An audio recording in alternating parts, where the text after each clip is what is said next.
Good morning. It's the Big Man Morning Show. 918-460-KMOD. Can also text BMMS. Then what you want to say to 82945. Listen online, the website that rocks, KMOD.com. Past shows are available on iTunes. Search under BMMS. Listen with your cell phone. Get the iHeartRadio app. Available from the App Store of your cell phone provider. More on that at iHeartRadio.com. And we're on Facebook. Facebook.com/BMMS69. That's where you can hang out with us each and every day. Good morning, Lindsay. Good morning, Corbin. Good morning, Gimpy. Morning. I just wanted to hear half of your morning. I didn't want to hear you say good. I get it, man. We got tickets to Hardy, who's going to be over at the Walmart Amphitheater in Rogers. By the way, I think there's only lawn seats available for that now. Yeah. Or unless you want to buy his VIP package. Oh, no. Bucks. $438 each. Before tax. Sure. Never mind.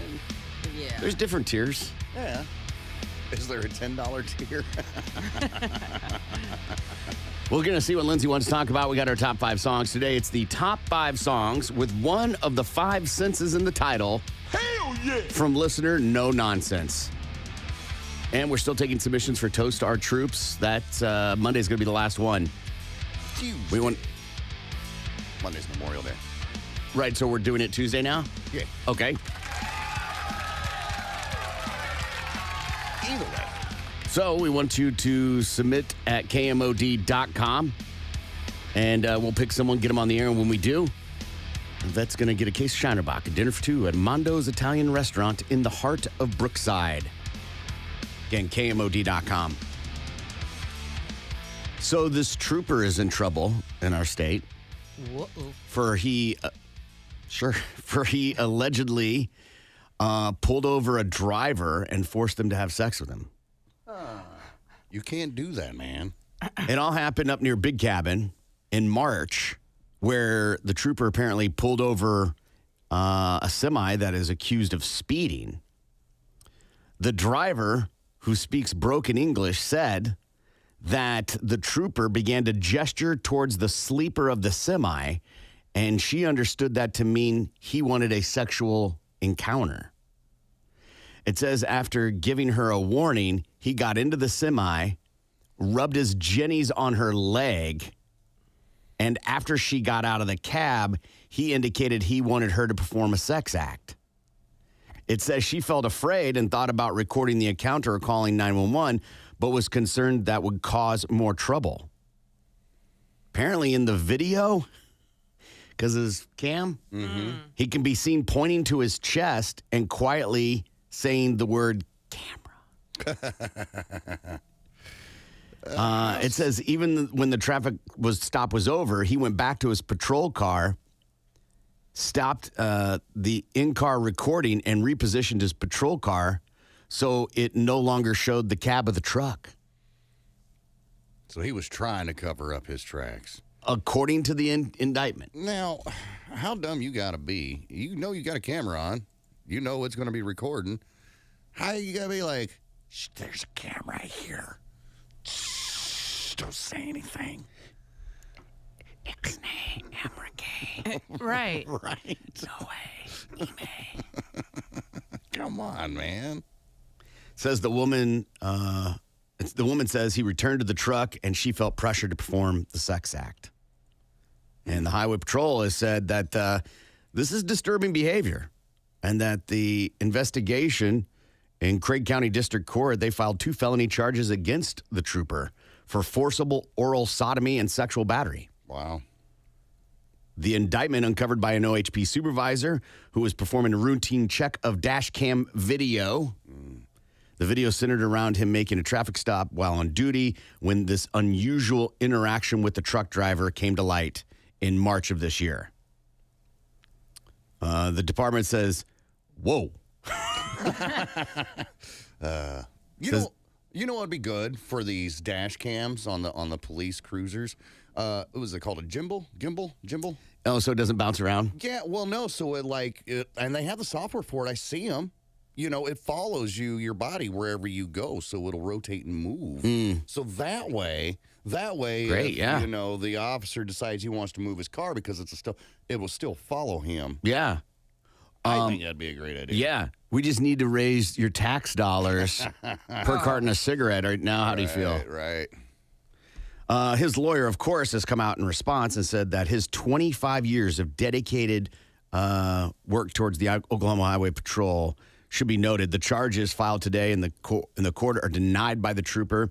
The alleged victim did not report any crimes to the OHP. Her statements were made weeks after being contacted by the patrol.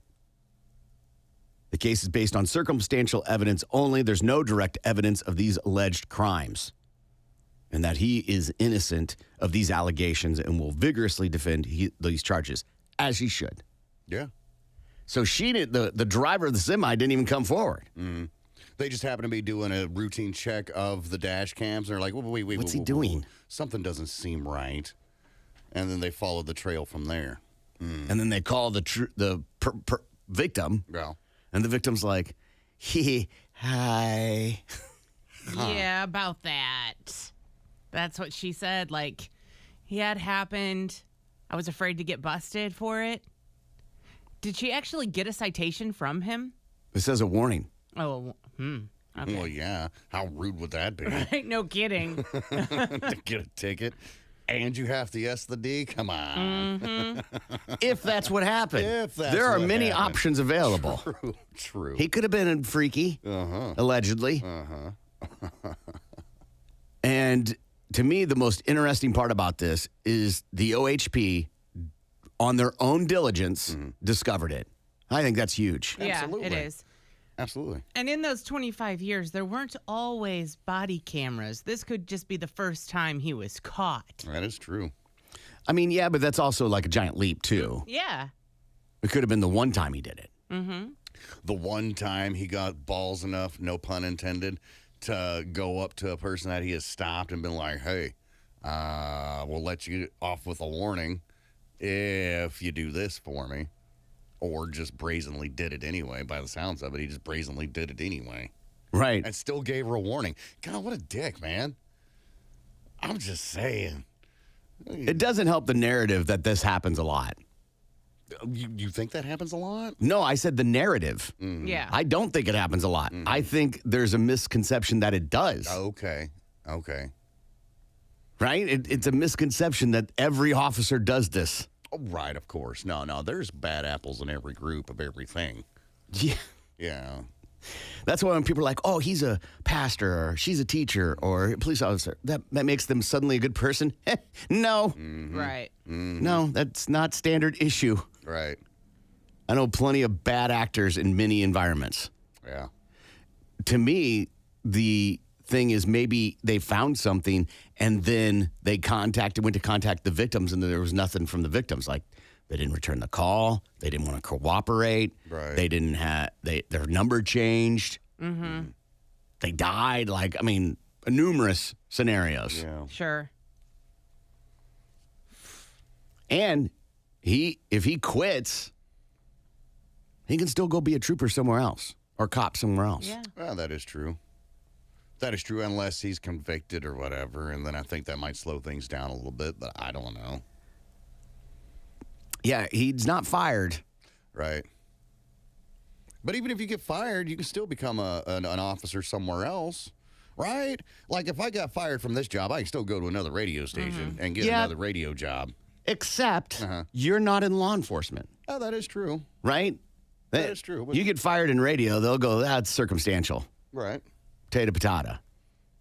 I think when you're a teacher, an administrator, a doctor, a police officer, a fireman, there are certain careers that when you do something nefarious, you can't just cover it up and hide and run from it. Yeah. If I got fired from a radio gig from this job because I did something terrible like that, I don't see myself getting another radio job anywhere else. No, let's just say that you got fired for sexual harassment. Let's just say that. Okay. Right? Okay.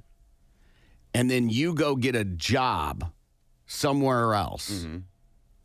They can't call and ask why you got fired. Okay. They can't tell them it it was sexual harassment. They can just say fired. But if they are suspecting you of sexual harassment and then you quit, that ceases everything. You weren't fired. Right. You quit on your own feelings, and now you can go get a job, and it's never even an issue. Wow. I didn't really think of it like that. Right? It's just shuffle. It's just moving the coconuts around on the table. And a lot of people that have done bad things do this all the time. Right. Doctors who have been investigated for malpractice will quit and then go be a doctor somewhere else. Yeah. Right. And they'll do this time and time and time and time and time and time again. Which I guess that makes sense. Teachers do this, right? They get investigated for doing something bad, anything, and then they leave before anything can come to light. Well, I won't let you investigate. I'll just quit. Right. And then they move on. Short of criminal, Right. they'll stop the investigation. Well, that sucks. Yeah, it happens all the time. That's why when they're like, well, I don't know, they have to put them on leave while they investigate because they got to have cause because of the union. And then they can just quit in that time frame and then everything's away. There's no big deal. Right. So even if he gets in trouble, this trooper gets convicted, right? Because it's just a charge at this point. He can quit being a trooper. And on his record, it'll show he quit. Right. It won't show he was fired. He may have a criminal charge Right. later down the line, but who hasn't made a mistake? I'm just saying. Right. Yeah, it's no bueno. No bueno. Yeah. I wouldn't know. I keep going back in my head to that scene in We're the Millers when they get pulled over by, who's the actor? Famous Luis actor. Guzman? Yes. Yeah. I'll take my bribe now and just go about my way. Yes. And he's trying to convince this person in on it. Like, and he's like, or $300. He's like, $300? And he's like, no, pesos. And he's like, $80? Yeah. Come on, you could do it. All you got to do is I can't believe you were going to do that. not from her, from you. Oh yeah, come on now, you could do it. All you got, get out of here. That's crazy. That's all I can think about is like, I wouldn't know how to handle that situation. Right? Well, I tell you what, I'm not doing any favors. Just put me in Mexican jail. That's a tough one. That is a tough one. What do you do? Do you do the sexual favor, or which is worse? Mexican jail or doing a little oral flavors? I don't know, dude. Either one's I've gonna never leave a been to bad taste Mexican in your jail. mouth. I don't know anybody who's been to Mexican jail. I'm just making a giant assumption that the struggles you would feel in Mexican jail would be dramatically different than the struggles in American jail. Yeah. Let's just start with language. Yeah. For sure, yeah. We can then move on to it's a third world country. I'm not clear how their prison laws are. I feel like the embassy should be able to help you out in that situation. How so? Okay. You get a hold of the American embassy there in Mexico and be like, hey, here's the deal. I got stopped for speeding. He wanted me to S the D. I decided not to and went to jail. Can you help me out? And so you think that and assuming depending on where you get, because the embassy isn't everywhere. Yeah, Right. right. Yeah, right. How do Let's get a just hold say of it's them? in Mexico City and you're in Tijuana. Yeah, right. They'll be like, we're on it. No. Right. No, you call back home to your attorney and family member or something, be like, I need you to get a hold of the American embassy in Mexico. I'll trust these guys to do the work for me, not these guys. Come Sure. on. Sure. I love that everybody's got an attorney on the ready. Get out of here. All right. That's why I say call a family member. Call my brother up. Hey, man, I'm in Mexican jail right now. Oh, my God. What'd you do? Well, it's not what I did. It's what I wouldn't do. Got me here. Okay, let's say he does that. You're still 24 hours out at best. Oh, yeah, for sure. I mean, yeah, it's going to suck for a little while, but just being in regular American jail sucks, for 24 hours, 42, whatever. Not all of us are Scotty Scheffler. Yeah, right. 40-minute turnaround turntables there. No doubt. All right. We got tickets to Hardy we're going to give away. Hardy's going to be at the Walmart Amphitheater in Rogers on Thursday, next Thursday. We'll see what Lindsay wants to talk about. We got our top 5 songs. We'll take a break and we'll be back. Tulsa's Morning Show, the Big Bad Morning Show. The Assault. And mold. Febreze is literally advertised to cover up stink, Absolutely. Yeah. which means you have a problem if there's stink in the Yeah. house. What about a toilet bowl that's got a pink ring in it? I'm not judging that. Gross. It's pink mold. Yeah. It's mold Gross. Yeah. in the toilet bowl. Yeah. That's okay. Ugh. Now, I mean, there's a difference between is there sitting urine or like, Mr. Hanky, is he taking Skid a little marks. swim right there? There's some rubbing is racing. Right. Like, Gross. previous person was a freckler. I get what you're talking about. Yeah. Dude, that happens, bro. That happens in everybody's house. I'm hoping that you would, at least go in there and take that little brush and whirl around a little bit. But you didn't. You didn't, exactly. But I mean, it is what it is. Everybody poops. Everybody has that, whatever you may need a knife for. It's okay. Bidet, dude. Bidet. Bidet. Right. I get it. That cleans the skid marks off of your end, but I mean, this is down on the porcelain. I don't think it works like that. Eat some fiber. What's the strangest type of bird that you'd be willing to eat, such as a shoebill stork? You know what a shoebill stork is, Lindsay? No. Look it I up. mean, Look up shoebill stork. Shoebill stork. It will, if I remember correctly, this is a very bizarre-looking bird. It almost looks human-like. Got a giant honking It schnoz. is terrifying. Yeah. It will haunt you in your nightmares. And if I remember right, it makes a horrendous sound. Yeah. A very loud noise. It's not like a beautiful Yeah, chirping yeah. or anything. It's a very loud noise. Mm-hmm. It's the shoebill stork. You see it? yeah. Okay, so what is your pick going to be? Probably a.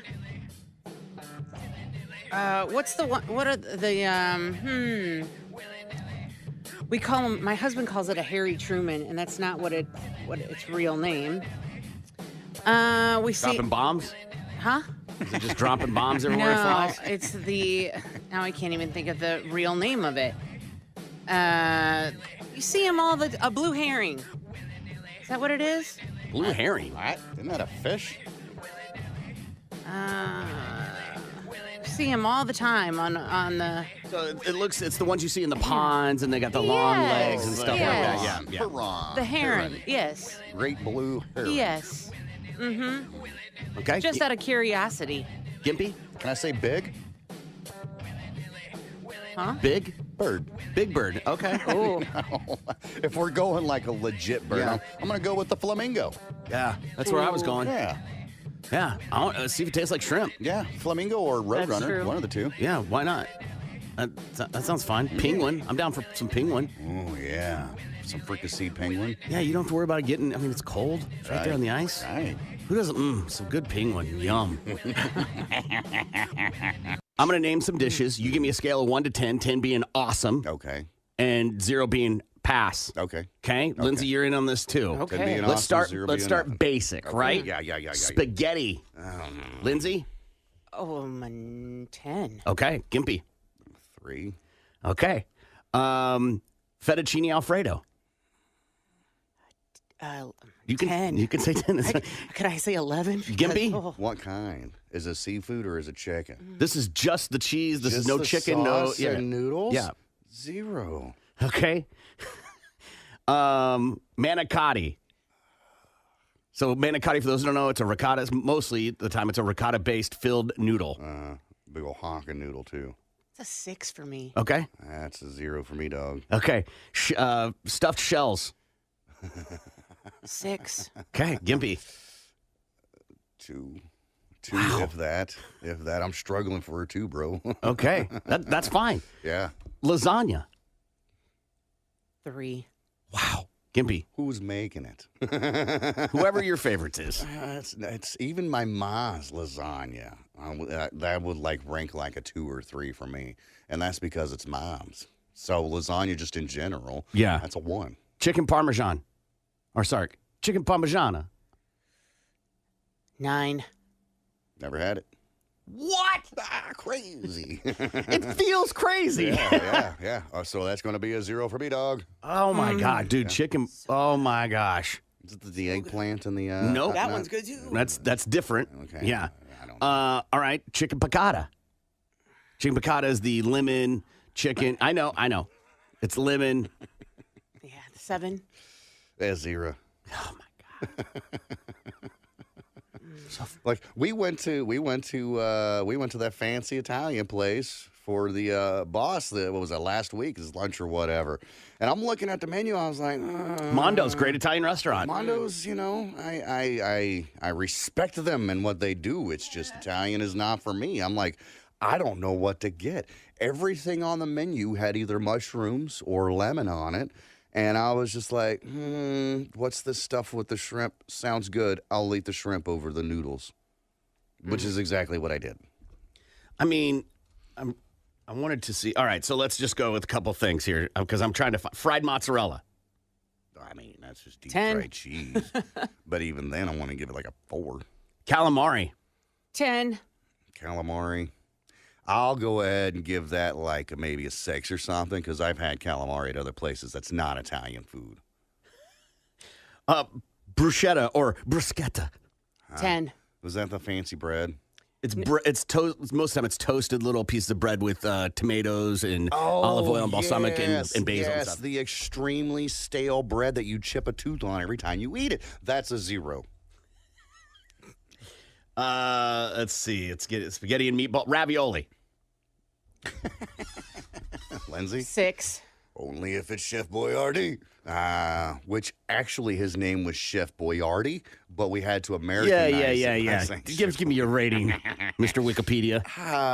1, Tortellini, 4. 2. peppers and onions. That's it.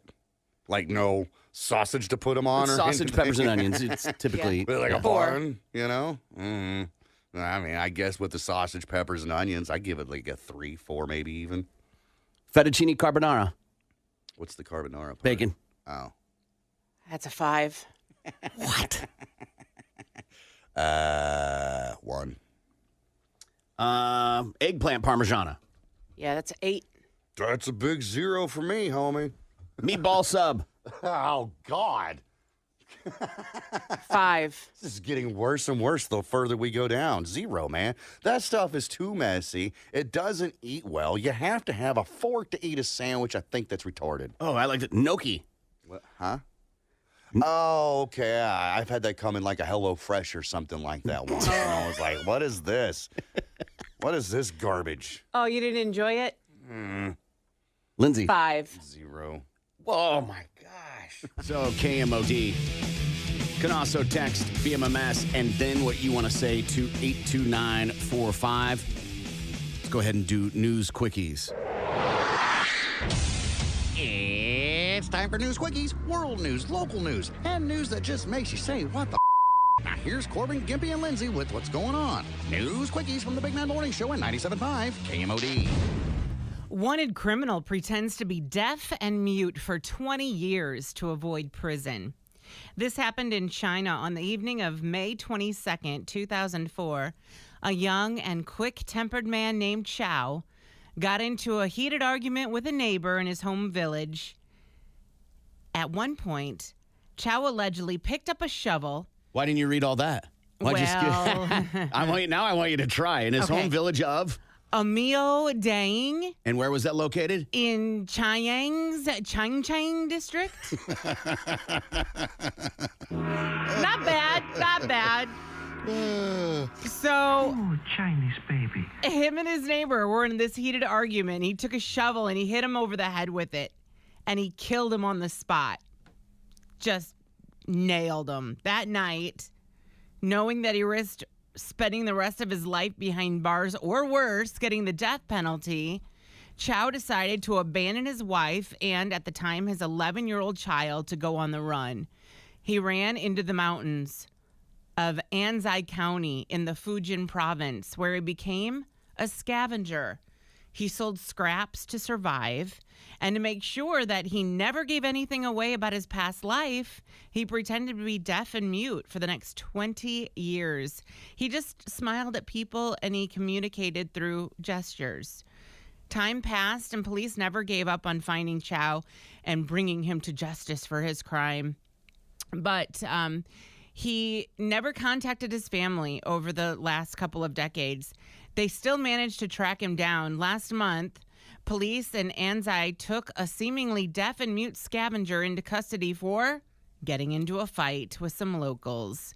And even though he was released shortly after, he was still processed, and his photos ended up in a nationwide database. So earlier this month, while running Chow's old photos against those in the national database, police got a match. A deaf and mute man in Fujian province showed an uncanny resemblance to the wanted man. So a police force was sent to investigate, and upon finding the suspect, they asked him point blank, "Are you from Xinjiang district in Xinjiang?" To which he instantly replied, "Yes." And I've been holding back my words for 20 years, and I felt that I was going crazy. And a relieved Chow told the police, "When I left my son, he was 11, and now 20 years I have passed, and I wonder how my family is doing." He has been since taken back to his home village, and despite being gone for so long, he showed them exactly where he had the altercation with neighbors on that fateful evening. So now he's got to serve the prison time he'd been running from for so long ago. The people who knew him as deaf mute, scavengers told police that they had never suspected him of being a criminal on the run. He kept to himself and never talked to anyone, so no one really knew anything about him. He fooled them really good. As somebody texted in, should have just asked the D. Yeah, right? You're right. No kidding. Because he might get out in 20 years. Right. Yeah. Yeah. Engineer uses AI model for child porn. This comes out of Wisconsin, where there's a software engineer. He's 42. His name's Stephen Anderegg. Now, apparently, Stephen had used the Stable Diffusion generative AI model to make illicit images which showed minors lasciviously displaying or touching their genitals. Wow. Yeah. This all comes to light because he's having a conversation with a 15-year-old boy on Instagram now. That's a whole separate problem. But Right? yeah. Yeah. So apparently this guy here would use this AI model to obviously create fake pictures of young prepubescent boys wearing bondage clothing. Oh. And what else did it say? It says here in instant messages that he discussed his desire to have sex with prepubescent boys, and said that he had a wife and kids in those instant messages as well. It says here that he explained that he doesn't publicly post fully nude images of minors on Instagram because that's illegal. Yeah, but It says during an online discussion with the 15-year-old boy, old Stevie here, allegedly asked the child if he wanted any, quote, customized images, and then sent that 15-year-old boy 3 images depicting prepubescent boys graphically displaying their erect penises, all created by AI. And you would think that there would be software prompts that like prevent that from happening. Because, like, are you sure? Right. Apparently, he used specific prompts to skirt around all that and was able to create the images and distribute them.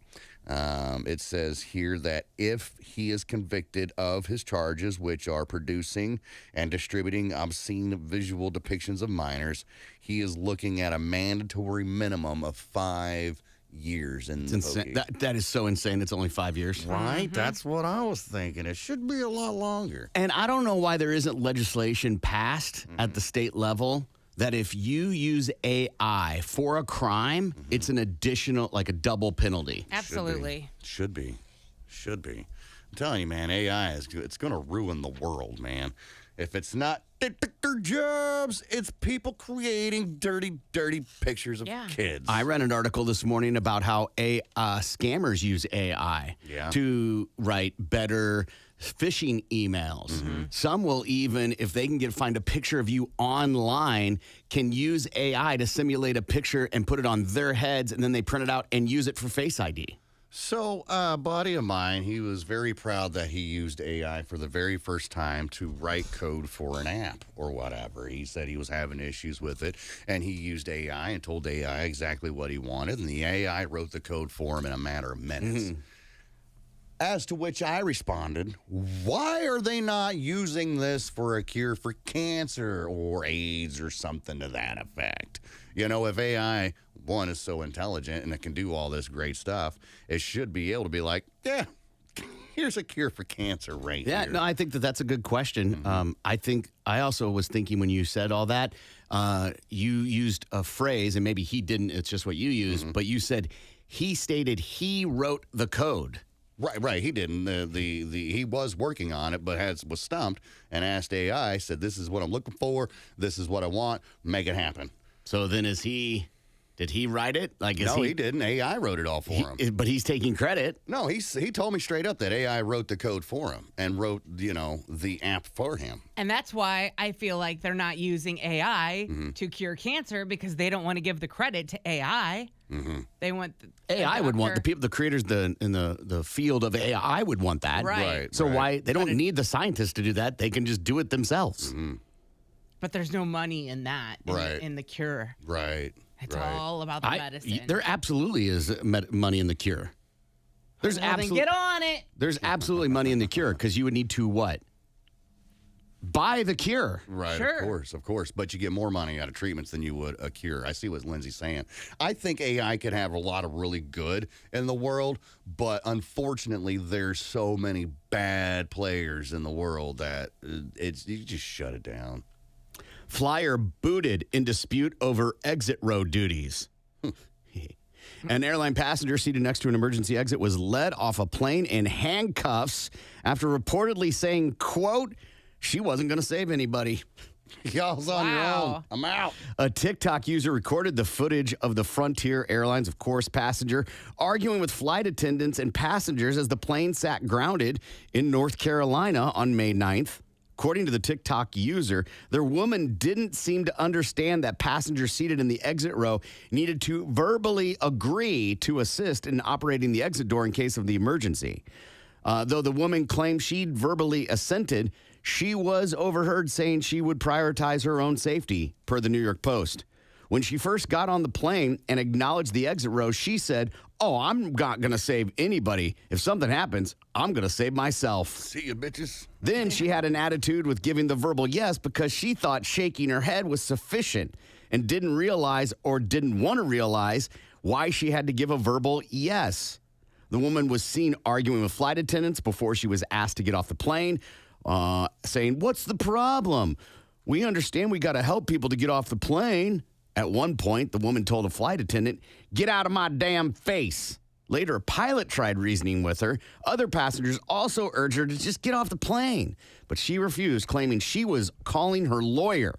Here we are again with calling the lawyer thing. Yeah. I don't know. Let's go ahead and just do this.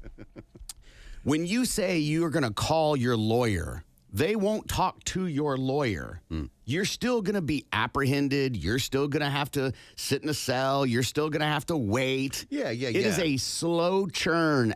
It brings everything to, and I'm not saying don't do it, but it is not an instant remedy either. No, you're not going to, they're not going to let you off the hook because, you called your lawyer. No. And the lawyer's not there. I put him on the phone. Right. So she refused to get off the plane, claiming, call her lawyer. She said she was on her way to pick up her 4-year-old grandson. His mama took a flight to Mexico, and I'm not getting off this plane, she said, per the newspaper. We all agreed. Everybody can witness that. All passengers ultimately had to disembark before police officers removed the woman in handcuffs. It's unclear she's going to face charges, and Frontier had no comment. Wow. If it's so important for you to get to your grandson, comply. Exactly. Right. Or say, I'm not comfortable sitting in this seat. Oh, no, she was. She just said she wasn't going to help anybody. Exactly. So And then- she wouldn't give a verbal yes. She thought just shaking her head was enough. Right. So then as a Frontier, like, ma'am, then you're going to have to switch seats. I'm not switching You are seat. not This is my seat. responsible enough. I paid for this Yeah. seat. God dang Then it. you're either getting up or getting off. No, I think Make a choice. I don't know if that's where you're not catching up. That's what happened. She wasn't getting up, and it Yeah. ultimately had required everybody to get off the plane so they could arrest her. Yeah. And all those people that are missing connections and missing their grandson pickups have no recourse. Right. None. Free will, man. I'm going to call my lawyer. Call him. Tell him we said hi. All right. All these stories are on our Facebook page at facebook.com/BMMS69. Tulsa's morning show continues next. Weird and probably expensive. $200. Big T's Rub My Ducky Classic. It is for the bathtub. It is a sex toy that looks like a rubber ducky and has a vibration to it. So think of the bill and all the other angles that are on it. Another one, a vibrator in the shape of a hammer. Whoa. Whoa. Really puts the meaning to pound it, huh? Going to Pound Town. Oh, God. A tentacle dildo. I have seen those. They're and so scary. weird looking, right? And I'm like, why? Why? This is one for guys. I've never seen this before. It has a name.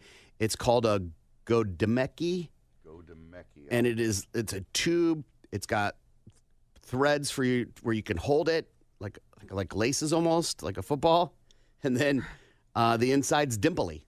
Yeah. A steel faux foxtail plug. Okay. Those tails are nothing new. No, but this one looks exactly like a tail. Oh, my goodness. A corn on the cob vibrator. Corn on the cob for the country girl. It's gone. It's got the Tell you all juice. about it. Yeah. That's exactly what I thought when I saw it. Goodness. Corn on the cob. I gotta look. Yeah. I mean, it makes sense if you think about the attachments that are with it. Oh, God. You know what I mean? Like the dimpling and bumps and all that other stuff. Usually, dippling and bumps is not something you want to mess with, right?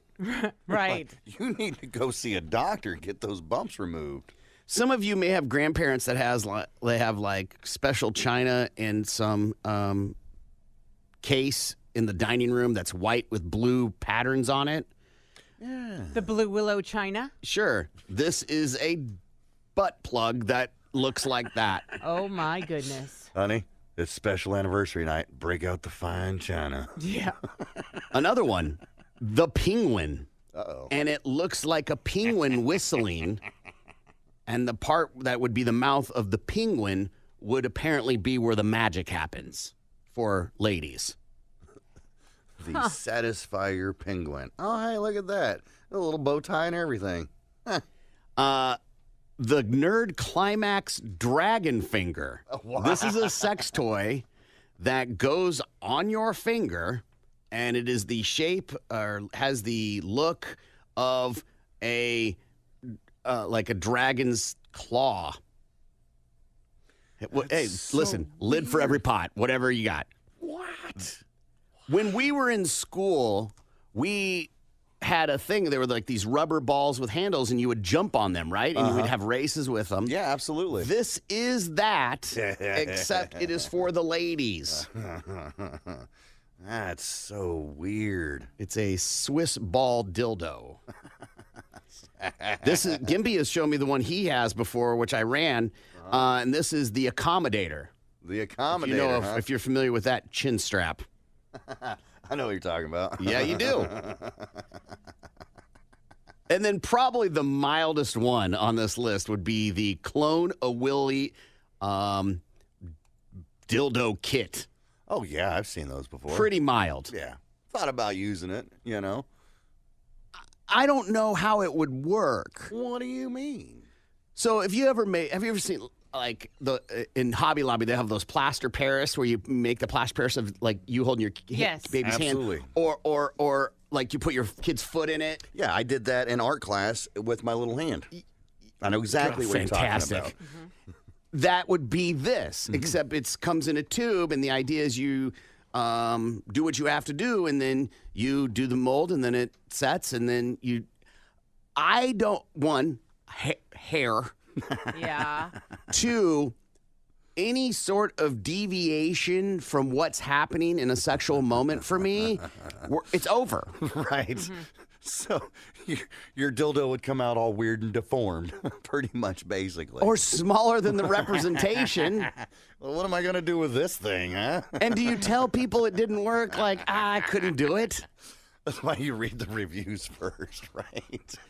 And I don't know anybody that's done it, so I can't. I know they sell them, Oh, yeah. so I'm sure someone's gonna be like, "Oh yeah, it was great." I'll get one over the weekend, put one together, bring it in for you Monday. You don't have to bring it in. You could just give me the verbal review. Drunk Florida man kicked out of bar, returns and attacks bar owner with belt. This happened last weekend in West Palm Beach. A 37-year-old man kicked out of the bar for being too intoxicated, but quickly returned wielding a firearm, according to an affidavit. Fabio Lano Sanchez, arrested by Palm Beach Sheriff's Office. According to records, he was released on last Wednesday with $60,000 bond amount. He arrived to the area on July 23rd around 2 a.m. The owner of the bar said that he shows up, he was a little drunk, then he got too drunk, and he started harassing customers. So they asked the man to leave. He left to his car but came back with a firearm. He pointed it directly at the bar owner and said, "I will shoot you." And then he threatened to shoot the bar's security. Well, then Sanchez decided, "I'm going to just take off my belt," and started swinging it at the bar owner. He hit him multiple times. A security guard began fighting with the suspect, and the bar owner began fearing for his life. He told deputies that's when he called 911, and they showed up, arrested him, said he was going to kill everybody. The owner had an injury on his finger from the belt. The guy himself did not have any injuries. The suspect had some scrapes and bruises on his face in his mugshot, though. That's a very underrated weapon. Absolutely. A belt is, you know? Okay. Yeah. I mean, you could do some damage with a belt. Trust me, I know. But to use it in like a street fight is not something you see every day. You hear about guns, knives, crowbars, baseball bats. I appreciate this guy for whipping out his belt. Good morning. It's the Big Mad Morning Show, 918-460-KMOD. You can also text BMMS and then what you want to say to 82945. See what Lindsay has for Balls to the Wall Sports.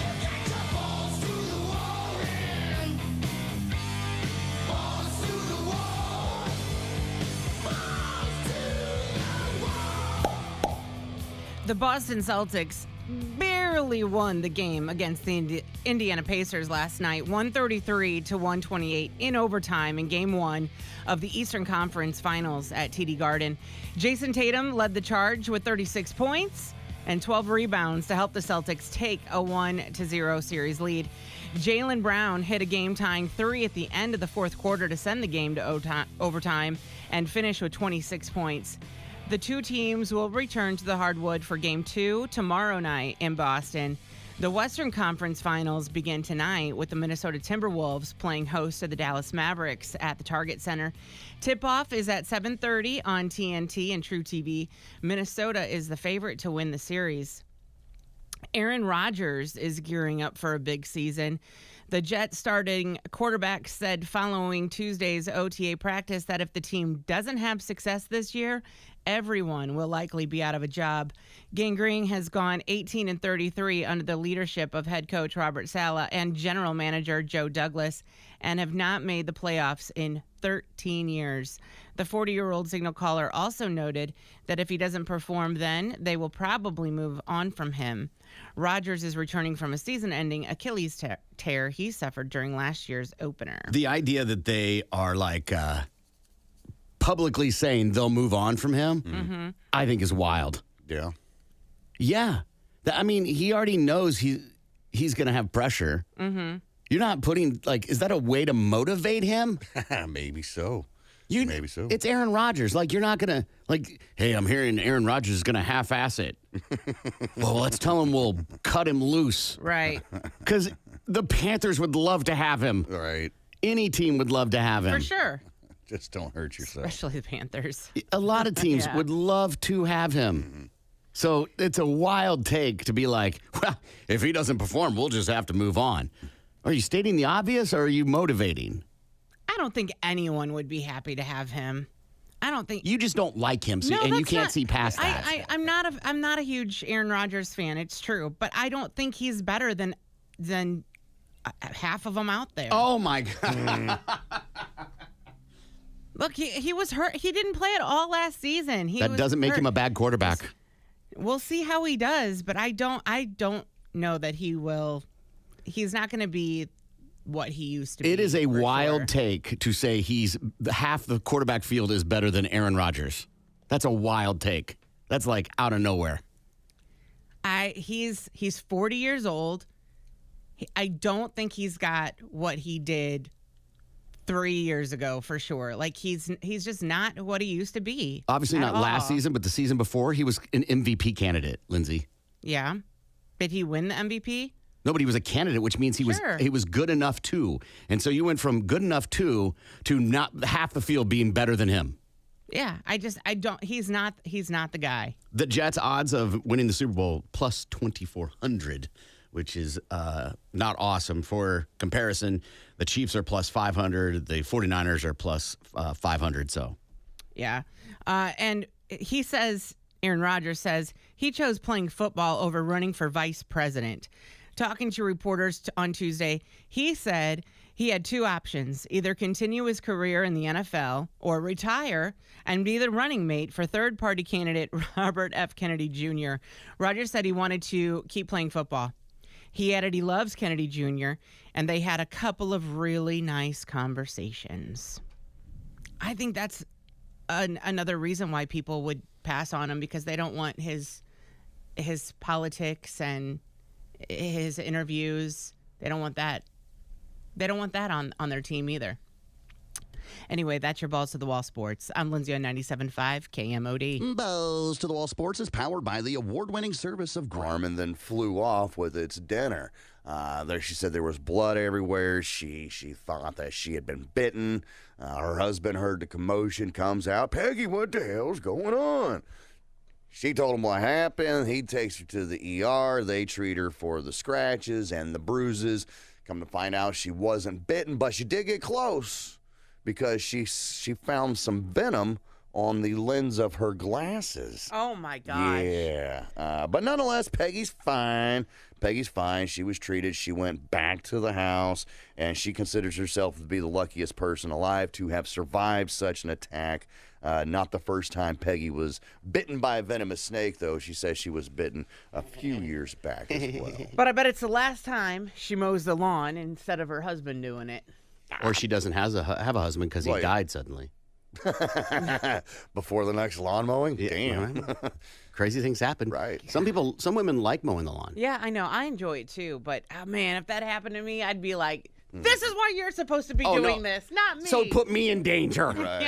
Yes. She did say that her old man, when they got back to the house, she got back on the tractor, but he stayed close and kept an eye on the Because what's he gonna do? Right. Duck! Right. Stop. You see something flying, you just bat it out of the way. No. Wild brawl breaks out on dock among dozens of people. This happened out in Alabama on Saturday among dozens of people in a manic scene that mirrored a massive WWE fight, and it was all captured on video. Montgomery police have issued 4 active warrants as of Sunday, and more will likely follow as they review videos posted to X. Local NBC affiliates station WSFA reported about 7 p.m. on Saturday, a witness claimed that a group of boaters refused to move their pontoon boat so that the Harriet II riverboat could dock. The account was seemingly backed up by the Montgomery mayor. He said last night the Montgomery Police Department acted swiftly to detain several reckless individuals for attacking a man who was doing his job. Warrants are being signed and justice will be served. A shirtless man appeared to throw the first punch, running up and punching the dock worker in the face. The worker tosses off his hat as onlookers shout, and the two struggle before 2 more men jump in and punch the staffer. A woman can be heard yelling at others to help the employee. A man then runs down a ramp to the dock, and another jumps in the river and swims over to defend the worker. Several others walk down on the dock in support of the dock staffer, and the fight appears to end. However, another clip shows a group of people approaching the pontoon boat, and the opposing groups began throwing punches, pulling hair, and even tossing a woman into the water as bystanders then start shouting. And then there's a third video that shows even more people, both men and women, joining the fight. One man takes a folding chair, whacks a man, and then he whacks a woman with it, and part of the pontoon boaters over the head with it before officers grab him and cuff him. Officers also cuffed several of the pontoon boaters. The fight appeared to develop along racial lines, as the boaters were white, while the dock worker and the others fighting against the boaters were black. And the police department said, as our police department investigates these intolerable actions, we should not become desensitized to violence of any kind in our community. Those who choose violence will be held accountable by our criminal justice system. I mean, you can easily jump to the one subject was black, the others were white. Right. And make that I don't know if they were like, he's black, how dare him talk to us. Right. I don't know if that's what happened. It definitely is possible. Right. But it's one of these cases of drinking and boating, and you Exactly. think the rules don't apply to you. Yep. There are no rules on the lake, bro. There's that video going around TikTok, like anything goes on the lake. Everybody who's driving is either drunk or 11, and people are just doing crazy, stupid stuff. It's the lake. Listen, I'm with you. There are rules, but it's seemingly there's no rules on the lake. Let's just go with that's true. You weren't on the lake. You were docking. Right. Which means you were on someone's property. Right. Now back to rules. No rules on the Exactly. water, but you got rules on land. You better follow them. And if you're gassed up and this riverboat, giant riverboat, needs to come in and dock, they're on a tight schedule. Right. So Who cares move about your a schedule? It's my pontoon- boat. Yeah. Right. Move your pontoon I don't ass have out of to the move. way. I don't have to move my Triton. Mother and daughter kill and grill grandma. See, now that's a What? headline. This happens in Maryland. Hats off for the rhyme. Yeah, right. See, that was was a good headline. You told me you Kill just and pointed grill. out a missed opportunity, and I was like, "Well, I got one too," so I just changed it real quick. I love So, it. Well done. Mother and daughter kill and grill grandma. What happened was this happens in Maryland, where police were sent to the home of a 71-year-old Margaret Craig for a welfare check. Margaret hadn't been heard or seen of from the last couple of days. All right, well, for a couple of days, because they think that this all happened towards the end of May. So the police go over there and they do the welfare check, and that's when they can smell the decomposing body coming from a basement. Okay, so they go down there and they search, and that's where they found 3 different plastic bags with human remains in it, rotting away in the basement. So the story goes that Margaret accused her daughter, who is 44 years old, Candace Craig, of credit card fraud. So that led to an argument betwixt Margaret and Candace, which led to Margaret's death. Okay? So, flash forward a little bit. They say that the 19-year-old daughter of Candace, a woman named Celia Hardy, found the body of Margaret in a plastic bin and then decided to help dismember and dispose of the body. They believe that the 2 women used a chainsaw to cut Granny's body up and then threw the body parts on a grill and a bonfire in attempts to burn and destroy the body parts. Either way, they searched the house. They say that the remains were so badly decomposed that you can't do a physical identification of the body. So they're hoping, and they're 98% sure that DNA testing is going to come back and say, yeah, this is definitely Margaret. Nonetheless, both women were arrested. Candace is being popped for murder, and then Celia has been arrested and being charged with accessory after the fact. It's one thing to kill somebody, I think. I think it's a completely other to dismember them. Yeah. And another for it to be Meemaw. Right. The human body contains a lot of blood. Like, more than I want to see at one point in time. So I feel as soon as you start hacking away with a chainsaw, that's just going to be a bloody mess everywhere. It's like putting together a swing set in your backyard. You're like, I can do this. And then you get in, you're like, I'm going to need some help. Right. So you call your kids to come help you put the swing set together. Yeah. If you've ever put together a swing set in the last 5 years, it shows up and you're like, okay, yeah, I could do this. And then on day 2, you're like, we'll put that on later. Right. Kids don't need a swing, do they? Yeah. Nah. I think the monkey bar sat in my garage for a good year. They're not going to be able to reach up there and grab it anyway. Right, exactly. Do you think Meemaw was a bad person, abusive, maybe? Are you justifying have it? to be? Are you implying that if she was, then she probably should be dismembered? No. But would she have to be for it to be like, You brought it up. okay? You brought it up. You tell me. Well, I look at Dexter, like the show Dexter. It was like he was almost like the good bad guy because he was taking out bad people. No, Dexter was a horrible person. Oh, see, I looked at him as a good bad guy. He was taking out bad people. Like a Robin Hood sort of thing. That instead of Yes. robbing the rich and giving to the poor, we're just killing bad people. Jack the Ripper is another one, killing the whores of the world. Yes. If you think that's bad. Yeah. Yeah. Dexter was not a good person. I thought so. I thought he was good. But he was hurting people. He was killing people for minor things, not huge infractions. Some of them. Bumped into me at the grocery store. No, Yeah. no. Some of them, sure, but not all of them. Oh, he wasn't doing it for bumping into me How at the grocery dare you store. take the last bagel at work? I've got the longest running game shows in television history. Fun. You want to guess one? Jeopardy. Jeopardy's on here. Yeah, Wheel of Fortune. Wheel of Fortune, of course. Mm-hmm. The Price is Right. Price is Right, of course. Okay, so those are the 3 basics. What about Press Your Luck? No. Yeah. So, Who Wants to Be a Millionaire? Really? 22 years. Password, 23 years. The Pyramid? What's My Line? 24 years. Pyramid, 25 years. Let's Make a Deal, 35 years. Wow. Now, does that count? Because it wasn't 35 years consecutive. It was Right. It was the Monty guy for a while, and then they brought it back with Wayne Brady. So I guess mash them together, it works. Yeah. I feel like it should be consecutive, like Price is Right, Wheel of Fortune, and Jeopardy. Those are all consecutive years. Yeah, I think if you work at KMOD and then take a break and come back, you get X number of years, Okay. right? Alrighty then. Ooh. Family Feud, 40 years. Okay. Oh, I was gonna- Wheel of Fortune, 48 years. Jeopardy, 54 years.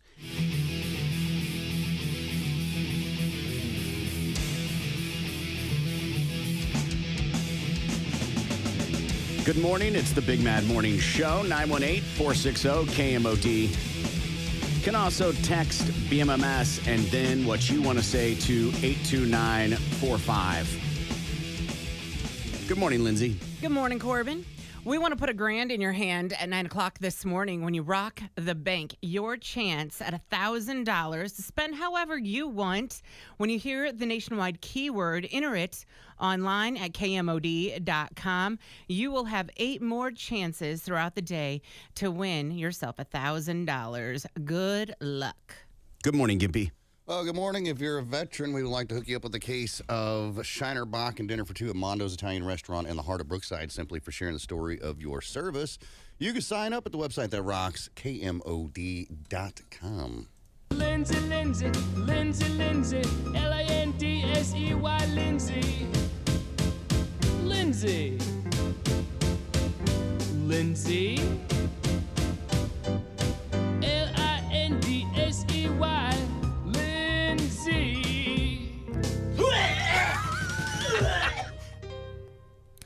right, I don't know if you guys have been watching. I know Gimpy doesn't have Netflix, but they are killing it lately with their documentaries, their quick episodes.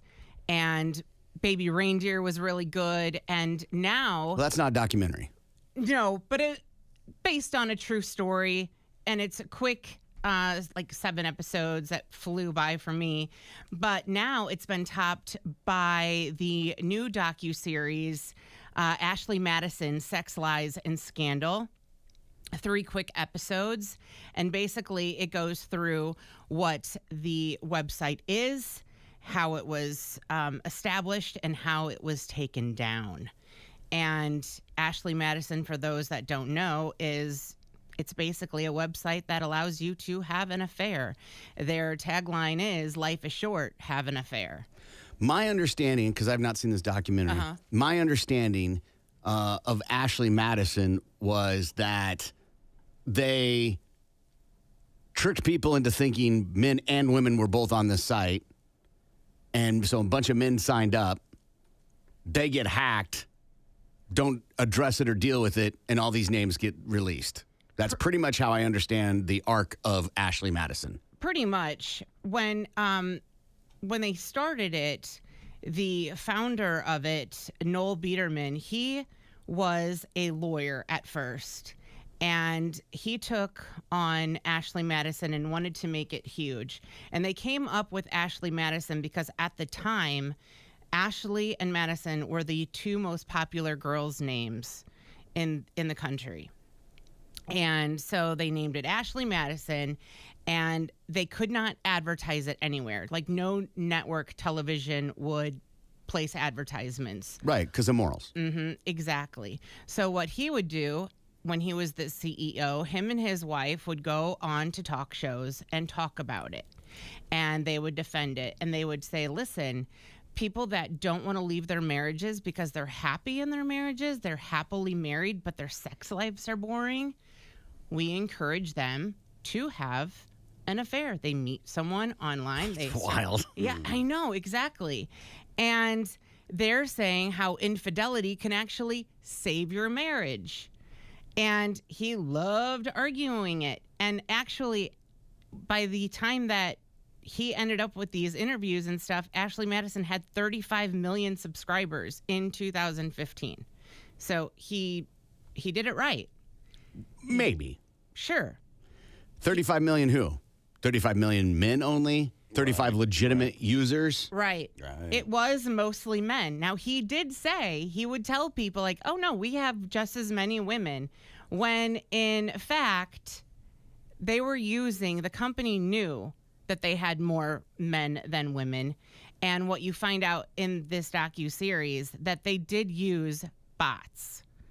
And yes, so they were tricking men into believing that they were getting a hold of from women. Don't all those sites do that? Use bots?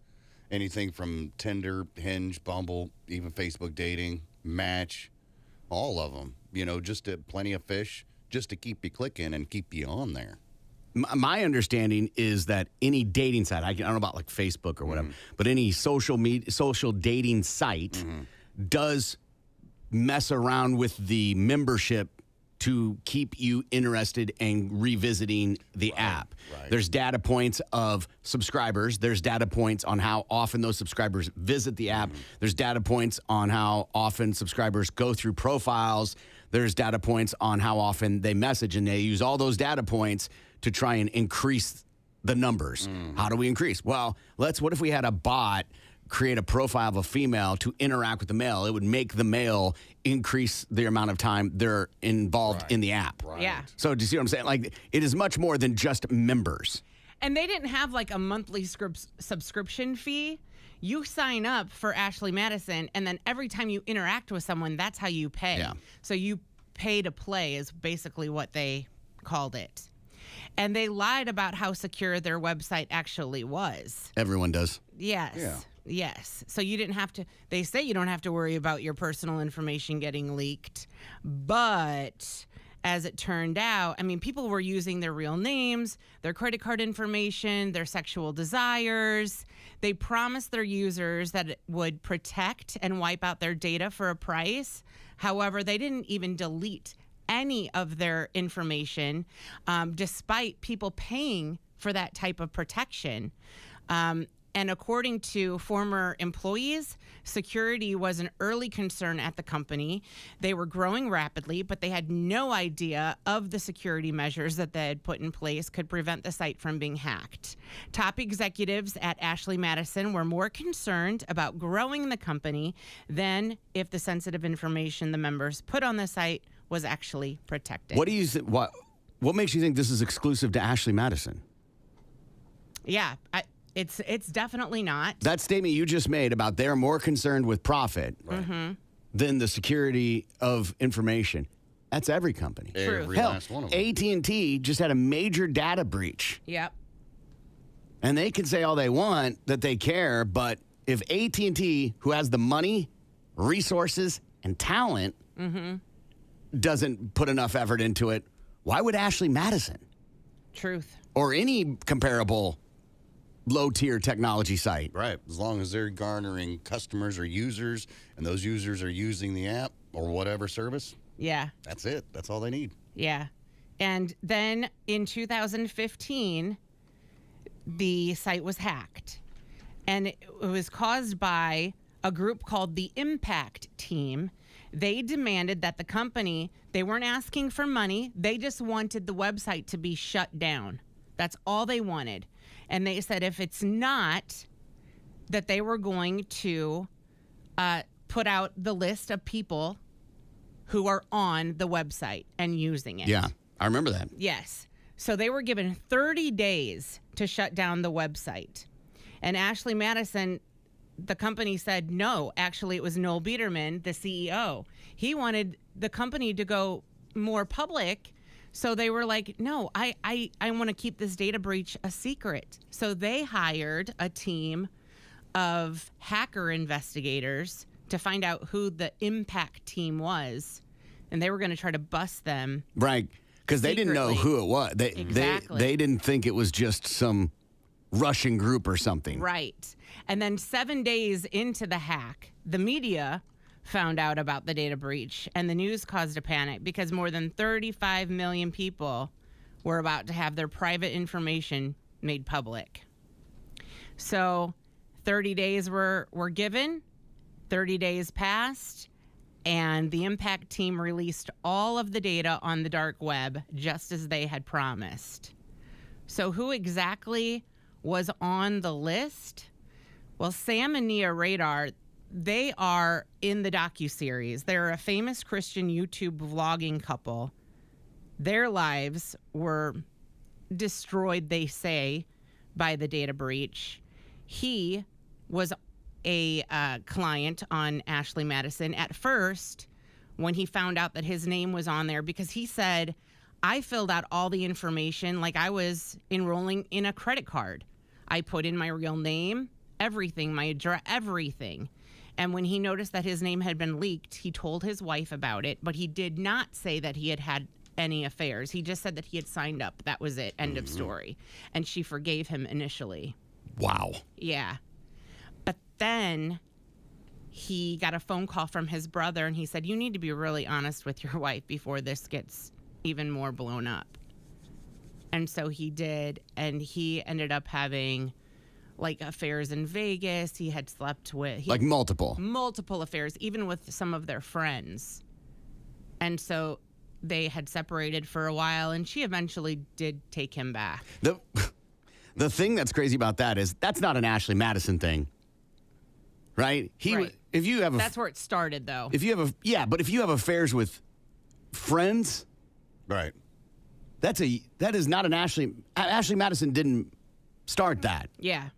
They were if you have a problem eating, it isn't the plates, Right. Right. right? You'll just find the food. For sure. Yeah. Josh Duggar was on the list. I would argue he's the most famous person on the list. Hunter Biden was on the list. He was the son of a vice president. Sure. Yeah. Former Louisiana GOP Jason Dorr, Jeff Ashton, former Florida State Attorney. Sure, people, Yeah. Lots of hunts. Snooki's husband, Giovanni, he was on there. Oh, no. That's what I'm saying. Like, I think Dugar is like the most famous person on the list. Maybe Hunter. Right. A New Orleans pastor and seminary professor. His name was John Gibson. He was a member to Ashley Madison. Now, he was confronted by his church leaders. He did not deny it. He actually offered his resignation right away. And his wife was in the documentary. She told the story of coming home from work, and she found her husband in the garage that day, and he had killed himself, carbon monoxide poisoning. And it was crazy because she didn't resent him. She was not upset. He's dead now. Exactly. Yeah, but he's dead now. Exactly. I know. Yeah. And then there was another breach. There was another leak of information where they leaked Noel Biederman's personal emails. The guy who found the comment? The CEO. In Deep Impact? The CEO of Ashley Madison. And this guy ended up being a real sicko who claimed that monogamy was part of him and his wife's life. Like, he did not ever cheat. But he was into 18 and 19-year-old girls, according to his emails. Why He is would that a meet up shock? with them. Oh, yeah, it's not. But he would preach about how it's not for him. But if you are in a bad marriage, try cheating. It could save it. That's like going, hey, cocaine, real good. Here you go. No, I don't do drugs. Yeah. He didn't necessarily use Ashley Madison, but he did use outside escort services. Yeah, he doesn't need to use Ashley Madison. Right. Right. But him having a profile wouldn't be a big surprise either. No, especially if it's his company. Why wouldn't he have one? This company makes us have profiles for the iHeart app. Right. Zuck's got one. Remember Tom from MySpace? Yeah. Yeah. You know? Yeah, you use your own equipment. Yeah. It helps boost the numbers. Yeah. Yeah. And to this day, no one knows who ever was behind the Ashley Madison data breach, the impact team. And By the way, that's a PR thing to call it the impact team. right. And despite the devastating effects that it had on the company, it's still up and running. Oh, yeah. Noel Biederman, he left the company. He lives in Canada and runs he's the CEO of some other company. Weird. Yes, yes. It's ran now under the Ruby company.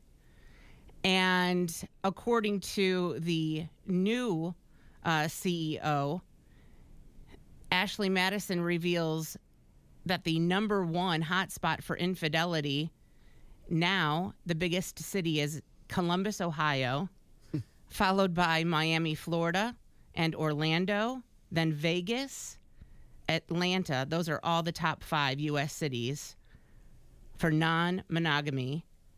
And let's see here. I don't know about all that. I'm kind of shocked by Columbus, Ohio. I'm not shocked by Miami, Orlando, Atlanta, but Columbus. Or Vegas. Yeah, but when a company puts out research that props up their company, it's questionable. Because Orlando, well, how many people go there on vacation? Truth. Right. Or how many, what do you think the number one, this would be a fun thing to correlate that list with, the number one convention locations in America?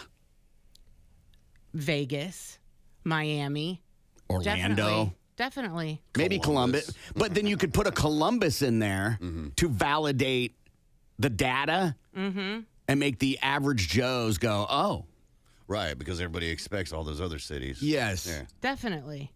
And If the response was Escatawpa, Mississippi, Right. right. or New York City, or Los Angeles, you go, eh, Yeah. of course. Yeah. Boise, Idaho is 19th on the list. 19th. I know, right? Tucson, Arizona is 16th. Yeah. It's interesting though because now they have over 75 million. Allegedly. Yes. Any data number from a subscription site should be questionable. Because how are they telling you? They should also have to tell you how many they lost in the last year. Right. How many unsubscribes? Are these actual members or are these people that sign up for the free membership? Right? Because you can also sign up to look in any membership to just kind of look around. And how many are bots? But that's Like, what I'm saying, they're legitimate. Still using them. Yes, exactly. They're, of course, still using them. Which is ridiculous. And they say that any time that they got negative publicity, their memberships rose. Of course. Even after airing on Netflix, their subscriptions skyrocketed. Of course, because there are people that are just finding out that this thing exists. Yes. Right. I guess it's just more proof that even bad publicity is still good publicity. Ask Subway. Oh, is that it? Okay. All right. Lindsay, Lindsay, Lindsay, Lindsay, Lindsay, Lindsay, Lindsay, Lindsay, Lindsay, Lindsay.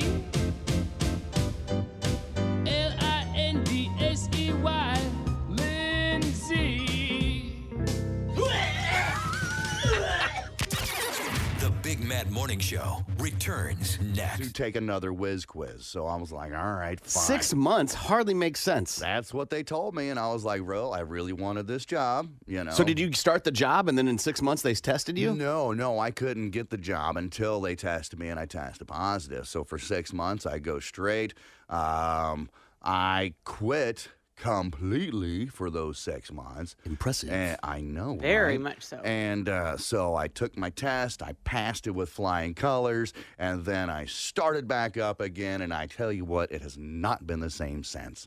The very first time I got roasted after not doing it for 6 months, I was like, it messed with my mind so much. I was like, this is not what I remember it being. Oh, it's because my tolerance dropped. I was like, well, I guess we're just going to have to build it back up. But you're talking, from 16 to 25, so 9 years of just steady smoking all day, every day. My tolerance was way up there. So I was like, I guess we'll have to start all over again. Challenge accepted. Yep. I worked at The Edge, and the company that owned them in another market, they own a newspaper service, and the newspaper, one of the delivery guys that delivered the paper in the morning to, the stands or whatever, hit a kid and killed a kid, and they tested him, and he was high. So they were like, we're drug testing everyone. And so they instituted a drug policy where you had to do a random drug testing. I go to London to see Kings of Leon, and then when I come back, they call me into the office like right away. Right. And they're like, hey. And I was friends with the business manager. He's like, hey, you have 24 hours after I hand this to you to go take a drug test. Would you like me to hand it to you? And I was like, no. And he's like, all right, tomorrow morning I have to hand it to you. So whatever you need to get taken care of. Right. And so I went and bought like pea clean, like, all the stuff, broccoli, whatever, all the stupid stuff. And went and did the test. And when I did the test, they give you all these instructions, the thing, put it in there, don't flush, da-da-da. So I obviously have to pee like a crazy person. And because I've been holding it, and I go to the bathroom just like, oh, thank God, fill the cup and no problem. Done being a good boy, and I flush. And they're like, I go out, and she's like, did you just flush the toilet? And I'm like, yeah. Cup's in the thing. We good? And she's like, no, you can't flush. So 1 hour. See you again. See you in an hour. And you're like, and if you didn't do the test, they fired you. Oh.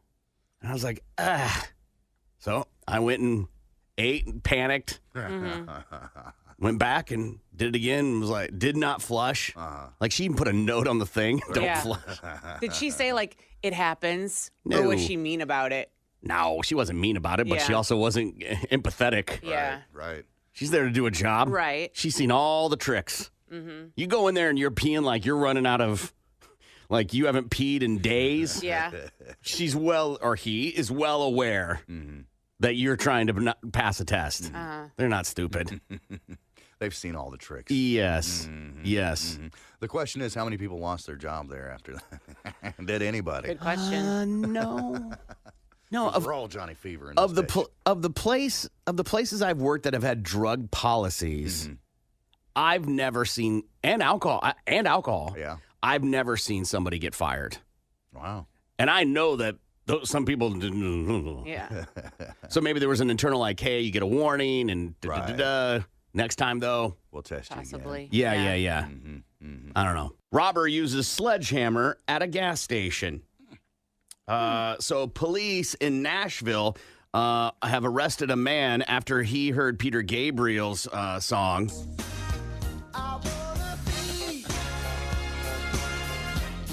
Good old Robbie Kelly heard that song, was like, that's a damn good idea. And he's charged with robbery. He was smashing the window of a gas station, climbed through a window to take cash and ciggies. He's in jail on $15,000 bond.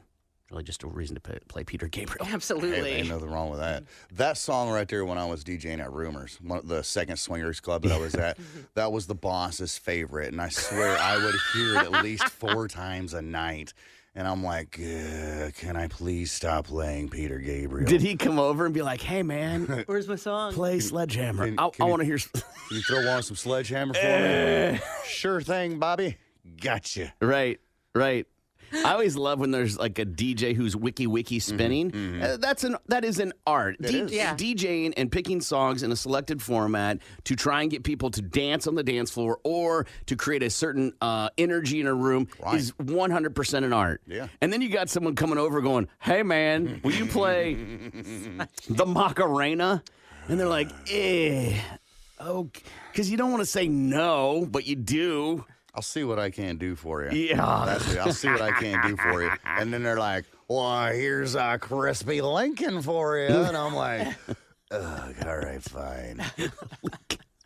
I'll pay your Macarena for $5. $5? $5. That's that feels stupid to me. Well, it's better than what some of the people do. They would pay nothing or $1 to play. That feels $1 feels fair. Maybe, but we live on tips. God damn it. You made. Not necessarily, but Well, it hold on, helped out Sonic tremendously. employee. What are you talking about? I got my wages, yes, but the tips are always good and always appreciated. Of course. So here's the thing. You said you made your living off tips, which implied you did not make a salary. You did not make money. I mean, I did, but it helped add towards the living that I'm making these Of tips course. here. Like, we should then get tips. Shouldn't we, though? I love it. No, we can't leave a jar out front. The hobos will take it. What was the Nonetheless. biggest tip? His More name than he was can handle. He was about 6'7", 450 pounds. Biff. Massive. Biff, what is his name? Tiny. Ew. I think the biggest tip giggity that I got was, I think it was like a $20 bill. Yeah, it was a $20. For one song? For one song. Yeah, those drunk bitches, man, when they want to hear it, they'll pay for it. I'm like, What's the "All right." most you hauled in a night, tip-wise? Tip-wise is like $100. Damn. That ain't too awful not bad. bad. No. And I don't have to split that with like, the other barbacks, bartenders, Right. waitresses, or whatever. That's all me. So that was Would they split their tips with you? No, hell no, never. But they had to split it amongst themselves Sure. or whatever. So I was total separate entity, got to keep everything. I've never tipped a DJ ever. Well, I've told him to get out of that career, but I mean, Yeah. I've never. Horrible tip. That's technically a tip. I've never. No. Yeah. Now, if you were did you ever DJ a gentleman's club? No. Oh, okay. No. I mean, I'm not saying that I wouldn't or wouldn't have back then, but no. It's like having to be an employee at a weed store. What are you talking about? Right. Right? That's true. Good point. Nothing would ever. Good morning. It's the Big Mad Morning Show, 918-460-KMOD. You can also text BMMS and then what you want to say to 82945. Let's play a game. Because Hardy's going to be over at the Walmart Amphitheater in Rogers. Tickets available, amptickets.com, and we're going to play Pick the Flick. Current record is... Well, it looks like I'm leading this one with 7. You have 5, and Lindsay has a 4. Last week's winner. Whole bunch of nobody. So everybody's open for playing today. 918-460-KMOD. Hardy tickets are on the line. Good morning. You're on the air. What is your name? That's okay. There's other people that want to play. Good morning. You're on the air. What is your name? Ted. What is your name? Ted. Ted. How are you today? Good, how are you? Good. Ted, who do you want to give clues? Lindsay, Gimpy, or Corbin? Let's go, Gimpy. Come on, Ted. 60 seconds are on the clock. Timer starts after the first clue. Ted, are you ready? Yeah. Here we go. Ted, this is a movie about a British kid who lived under the stairs and learned magic and an owl. Harry Potter. Yes. This is a Rocky movie. It's a recent one about Apollo's kid. Creed. This is a movie where they go to Vegas and you get real drunk and you have this effect the next day. Hangover. Yes. This is a comic book movie about a group of superheroes. Not Avengers. three. No, not three, but Fantastic Four. there you go. This is a pass. Okay. Don't know this movie, but this is where you go to swim and it's got sand on it. The Beach. Yes.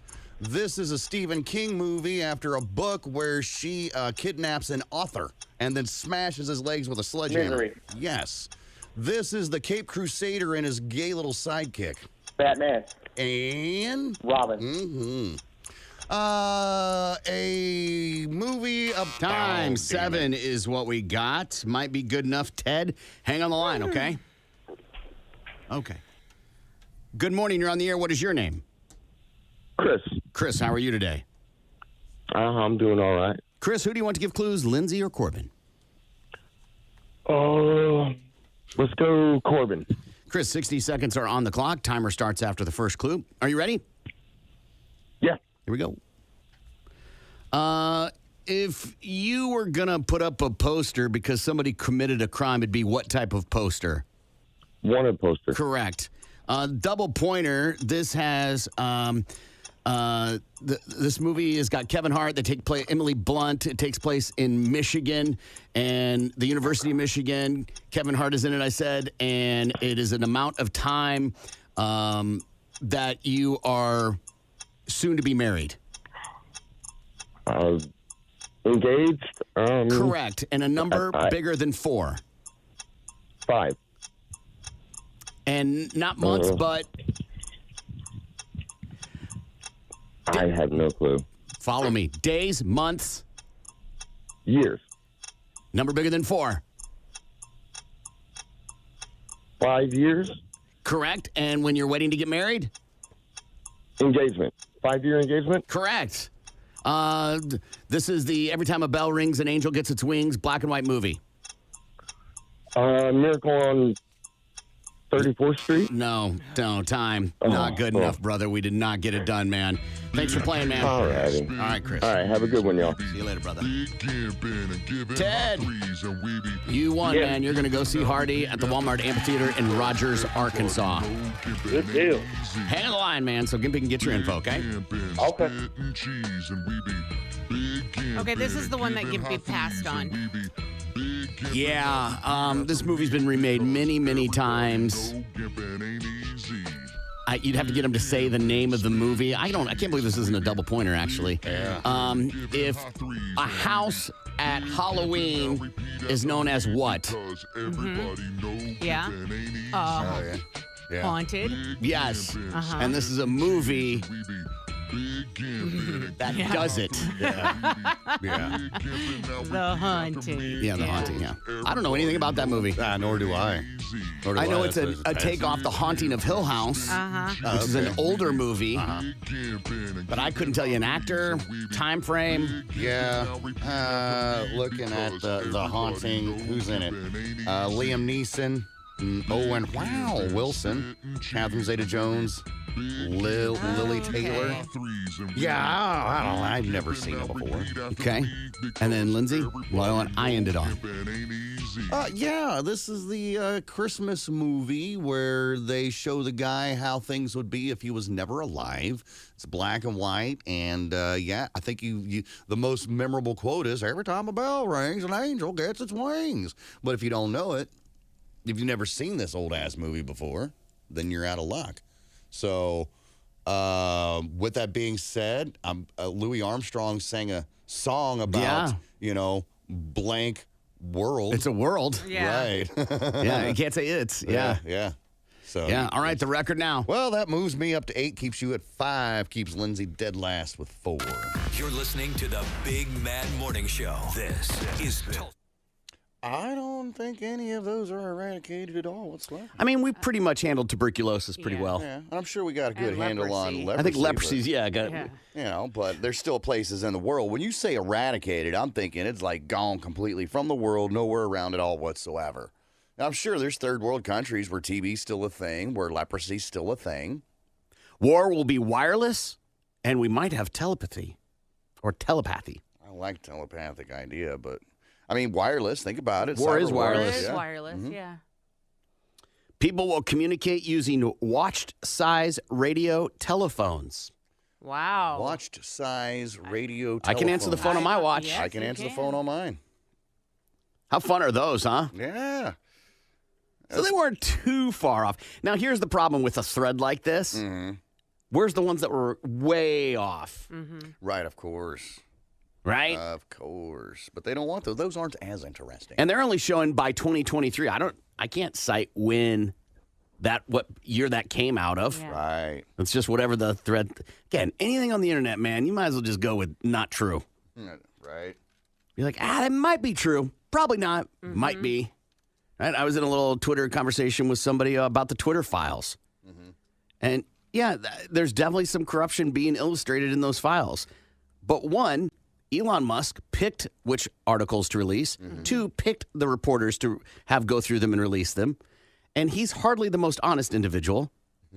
And corruption, being in corporate America, is hardly a gotcha moment. Right. It's kind of been going on for a long time. Yeah. Rugby player loses his favorite testicle in freak accident.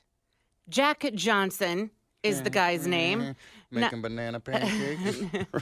Not to be confused with the singer. He's a rugby star with the Newcastle Thunder over in England, and he was violently, he violently lost something extremely close to him in what he calls a freak accident during training. His favorite testicle, which is the left one, reportedly exploded after taking a direct shot from a knee. It had to be removed. This isn't the first time this has happened in rugby. No, that's It a happens a violent lot. sport, man. It happens. And I guess they don't wear cups or only pussies do, I guess. I don't know. So I do jiu-jitsu, right? And I wear a cup. And I can tell it annoys some of the guys. Why? Because when they kick you, it goes donk. Yeah, or like when you're changing positions that, like there's a move where you put your knee into their stomach or on their sternum. Yeah. And that sometimes your foot will then hit their balls. Yeah. And I just don't want people's appendages on my balls. Sure. Sorry. Makes sense. But if I'm Is in it rugby, ticklish or what? but I gotta say, if there is a if there's a chance, if I did radio broadcasting and there was a chance I could rupture a testicle doing it, I'm wearing a cup to protect my balls. Absolutely. And these are ones of pros that this is happening to. You have no use for yours right now at all whatsoever. I mean, the path has been blocked. Yeah, So I have the- had a vasectomy. Yeah, Yes. the use for your boys is null right now. Yeah. But I get it. No, you kind of grown it's- attached to them over the years. It's the mental part. Yeah. Right. If you have one less testicle, you're half a man. That is true. And you're gonna feel that way. It's been documented. Well, some men feel that if they have a vasectomy, they feel like less of a man. I've never felt that. Well, I got two reminders. Right. I'm not saying that you do, but there's some guys out there that, I've never heard anybody say that. Maybe they do, but I've never heard a guy say that. well, fortunately for Jack Johnson, he kept a sense of humor. He says that the team season has been a testy one, and we've not been on the ball as we should have been. Yeah. Poor guy. That's got to be painful. I'm sure. Imagine it does. I'm sure. Just getting grazed Oh yeah. is a painful experience. Yeah. Let alone a testicular rupture. Yeah. Band name. Yeah. Hello, we are testicular rupture. Yeah. It is a good band name. A guy sprained my ankle. I know. Mm-hmm. Right. I pull a muscle. I know. My rotator cuff. I can identify that. It's just painful. That's all I can identify. That's it. It's my testicle. It's painful. Full stop. That's it. Nothing Right? more, nothing less. Classic Eddie Murphy, man. Guys get hit in the balls if it's just you barely graze it. Guys will go, "But did that just hit my?" Ah! Is that like when you get it twisted? When one gets twisted? Like, Oh no, No, it's a different thing. That can happen while you're sleeping. yeah, that happened to a kid in school, in elementary school. Yeah. And he had to have it removed, I think. It typically, if it can't be, which it's weird to say this with you're using a child reference, is Yeah. it has to be massaged, Oh. and then but a surgery sometimes is necessary to untie it. Testicular torsion Yeah. occurs when the testicle rotates, twisting the spermatic cord that brings blood to the scrotum. The reduced blood flow causes sudden and often severe pain and swelling. Testicular torsion is most common between the ages 12 and 18, but can occur at any age, even before birth. So Wow. like what happened is like a Karen went to God and was like, "Hey, this feels hardly fair. Yeah. Once a month I'm bleeding. I got to carry a kid and grow an organ inside me and then dispose of it. Can we even this out?" And he's like, "I could tie his balls in a knot for a 6-year period." Right. Like you gotta Maybe. you gotta give him something to worry about. Please. I'm good. I'm good on all that. Do you know anybody that's ever gotten that, Gimpy? I do. My nephew, as a matter of fact, came out that way and had to have surgery to get it fixed. Oh, out of the womb. Yeah.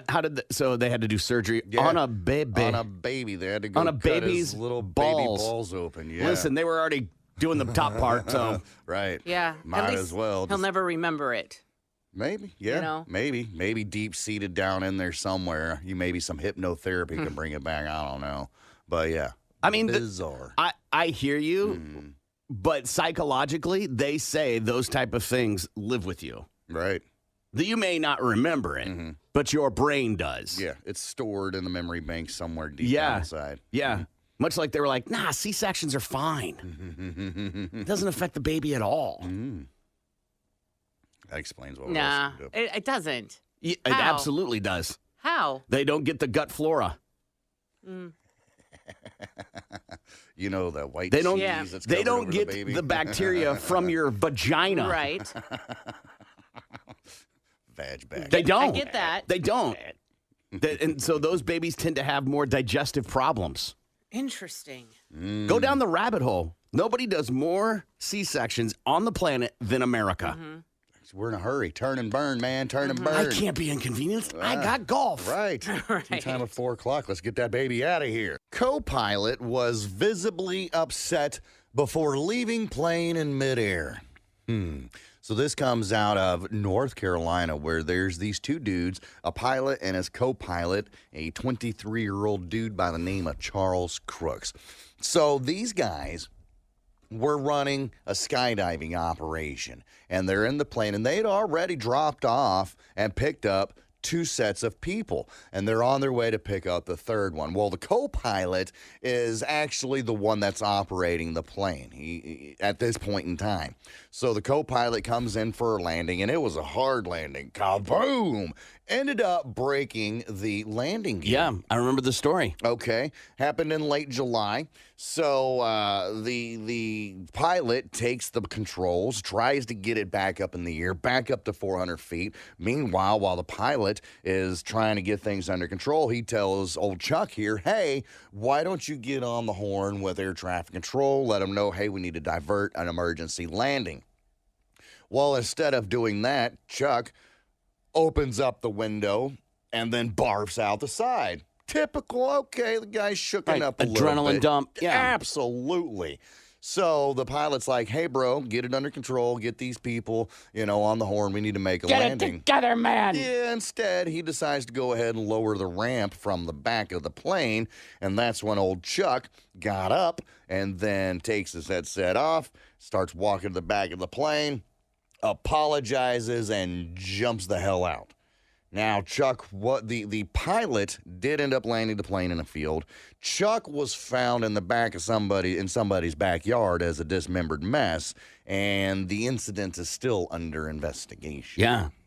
So, did he just go crazy in that moment? I guess they said that he felt really bad for the hard landing, which I understand. And the guilt just overtook him to just jump out of the plane? Yeah, overtook him. Said that he was visibly upset and just said, you know what, F this, I'm out of here. And then, there he goes.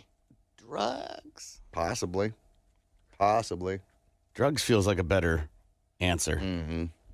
I'll do you one better. Falling airplane part barely misses officer at Maine state capitol. So police officer's lucky to be alive after he was standing just a few feet when a 6 to 7 pound steel sleeve smashed into the ground outside the main entrance of the Capitol on Friday. An officer who works as a screener to the building was walking less than 10 feet from where the part fell. The FAA is investigating and says the part is likely from a large airliner on an international route. Or so they'd like you to think. Is that common for parts of planes to just fall off like that? I've seen other stories where, like, the landing gear fell off and, ended up going through somebody's roof or something. But I feel like that's just every now and again. This says things fall off aircraft every day. The Navy recorded an average of 460 incidents per year in the 80s. In the commercial world, Boeing received 200 reports of structural parts falling off its planes between 1989 and 1984, so a 5-year period. Okay, so in the 80s, it seemed different because in the 80s there were a lot of plane crashes. Pan Am being one of the airlines that seemed like they had a bunch of crashes, which I didn't think was right, but I mean, whatever. I think that the number of... You can also text BMMS and then what you want to say to 82945. See what Gimpy has in his 4x4. Well, Coleman says here that Trump campaign is preparing to sue the apprentice filmmakers. DT's campaign is threatening to sue filmmakers of an upcoming biopic about the former president. The Apprentice is based on Trump's real estate career in the 80s and includes a scene showing him sexually assaulting his then-wife, Ivana. A Trump spokesperson called the film garbage and pure fiction and sensationalizes lies that have long been debunked. It premiered at the Cannes Film Festival this week, where it earned a nearly 8-minute standing ovation. The Apprentice is currently without a U.S. distributor or release date. Who's shocked that a film festival had a standing ovation against him? Right. Says here that a driver strikes a bear and then takes its paws. Oh. California wildlife, right? I'm looking for the man who stole my paw. You know Paulus Bear, a great legend. California wildlife officials say a black bear had its paw stolen after being hit and killed by a car. Now, according to the California Department of Fish and Wildlife, a driver struck the bear over the weekend, and before authorities showed up to remove the dead bear from the road, its paws were cut off. What, he wanted a souvenir? The bear was hit on Sunday, and maybe he wanted some gloves. Hey, it's his right to bear arms. Oh, damn. It says here that the bear was hit on Saturday in the Placer County community off Forest Hill. Investigators did not speculate why someone would want the bear paws. Sometimes I get 2 bear claws just stuck right here. Dude, they're so good, though. Like with the cinnamon and the... oh, gosh. Dunkin' Donuts. Whoop! I would steal them, too, if they were that delicious. Yeah, right. Eating bear claws with bear claws. That's terrible. Moving on. Fish oil is linked to problems in healthy people. So if you're a fish oil taker, this one's for you. Healthy people who use fish oil supplements might be at higher risk for heart disease and stroke. That may seem counterintuitive, as fish oil is often recommended to help people with high blood pressure and rheumatoid arthritis. But A new study published this week in the journal BMJ Medicine found that those with no cardiovascular issues that took fish oil saw higher risk of arterial fibrillation, strokes and heart problems. AFib. Yeah, sure, basically. Take fish oil, Lindsay? I once in a while I do. When it's convenient, sure. Yeah, Gimpy? when I remember. I mean, you take supplements and vitamins? That's funny. Yeah, 100%. Yeah. Moving forward here, lastly, Tulsa Parks announced opening dates of pools and water playgrounds for the 2024 swim season starting May 24th. Water playgrounds and splash pads will be open daily from 10 a.m. to 8 p.m. Tulsa Park pools will be open on June 1st, and all pools will have free admission on June 1st from 10 a to 6 p. Lacey Pool, Reed Pool, Whiteside Pool, and McClure Pool will be open all this summer. See what Lindsay has for Balls to the Wall Sports.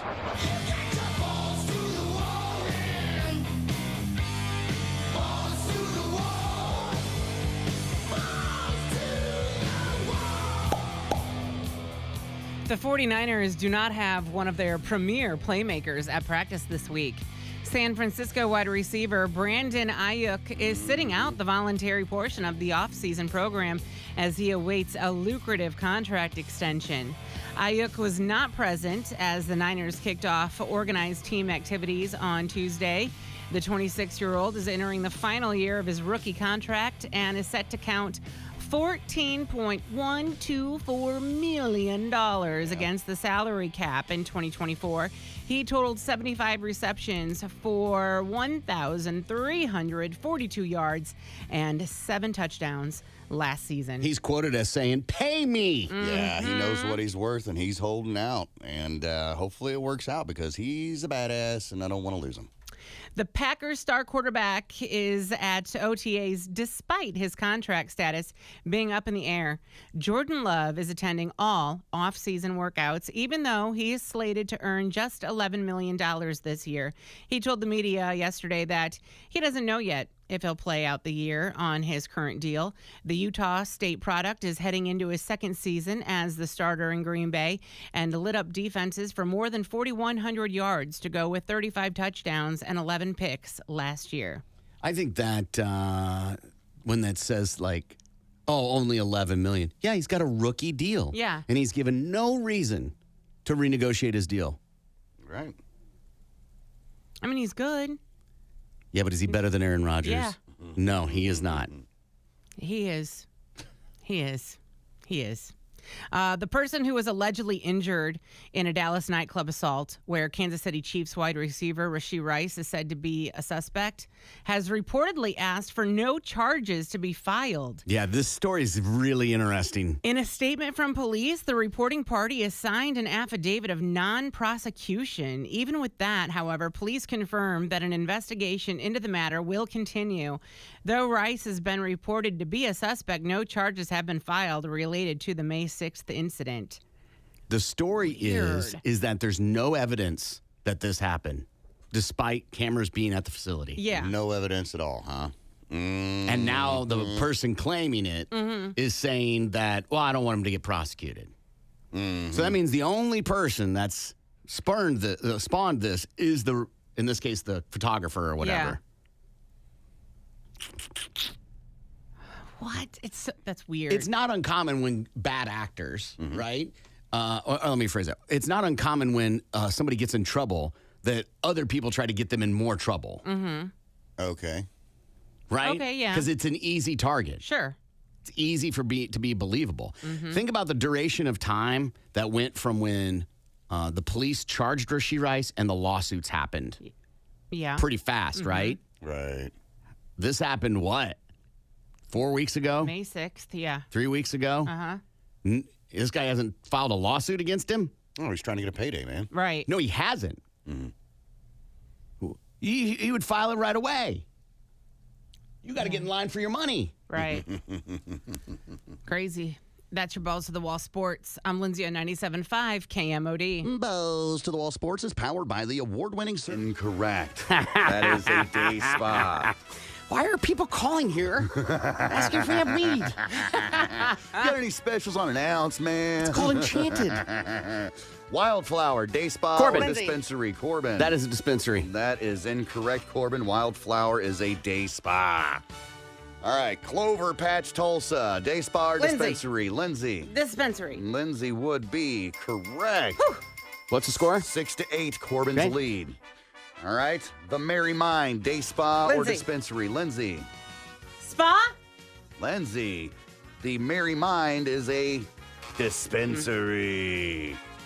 All right, the Relax Station, day spa Corbin. or dispensary. Corbin. That is a spa. That is correct. Corbin is up 9-6. Path to Wellness, day spa or dispensary. Lindsay. Lindsay. Dispensary. Lindsay, Path to Wellness is a Oh, day I'm spa. sorry. I thought you said packed. Oh, yeah. Is that the wellness. problem? Yeah, I thought I said packed. Sure, yes. Let me enunciate a little bit more, shall we? All right, let's see here. Heirloom, day spa or dispensary? Heirloom, day spa or dispensary? Corbin. Corbin. That's a dispensary. Corbin, Heirloom is a day spa. You're still in the lead, 9-6. He's okay. Tulsa Garden, day spa or dispensary? Lindsay. Lindsay. Day Spa. spa or dispensary. The Tulsa Garden is a day spa. Good job, Lindsay. Score. We're looking at 9-7, Corbin's lead. Bella Roma Medical, day spa or dispensary? Corbin. Corbin. Dispensary. Corbin, Bella Roma Medical is a day spa. Stonebrook, day spa or dispensary? Lindsay. Lindsay. Spa. Yes, you are correct, Lindsay. We are now 9-8, neck and neck. Who is going to win day spa or dispensary and walk away with a big, big prize? Stone Age Meds, day spa Corbin. or dispensary? Corbin. That is a spa. Corbin. The Stone Age Meds is a dispensary. Uptown Wellness, day spa or dispensary? Corbin. Corbin. That is a spa. Corbin. Uptown Wellness is a dispensary. Really? We only got 2 left here. Okay. All right. So we got a chance to tie it and a breaker if we can do this. All right. Pura, day spa or Corbin. dispensary? Corbin. Dispensary. Corbin is correct. Pura is a dispensary, puts him with the win, 10-8. I'll go ahead and give you the last one, see if you can guess it. Stonebrook, day spa or dispensary? Lindsay. Lindsay. Spa. Lindsay would have been correct, which wouldn't matter because it's 10-9. Corbin is the big winner. Congratulations, Corbin. What'd I get? You want to know what you got? Yeah. My friend, I tell you, you have won my leftover potatoes. That's right, Corbin. I had dinner last night. I love it. That's awesome, man. I'm actually kind of hungry, so I think that's a fantastic This is gift. And perfect. you're not a horrible cook. No. So that's great. But, I just think it's just an honor to win. So I'm going to go ahead and give it to Lindsay. She put in a valiant effort. Listen, and, Corbin, I just appreciate the competitiveness. And, I'm just one guy on a team, and we're just a team trying to make the thing happen. And, it's an honor to be a part of the Ford Truck Series and anything I can do to make this Hilton Hotel team do the best I can. Well, Corbin, I'm glad that you accepted and decided to give your prize of potatoes to the loser of the game, but that's not all that you're going to win. All right?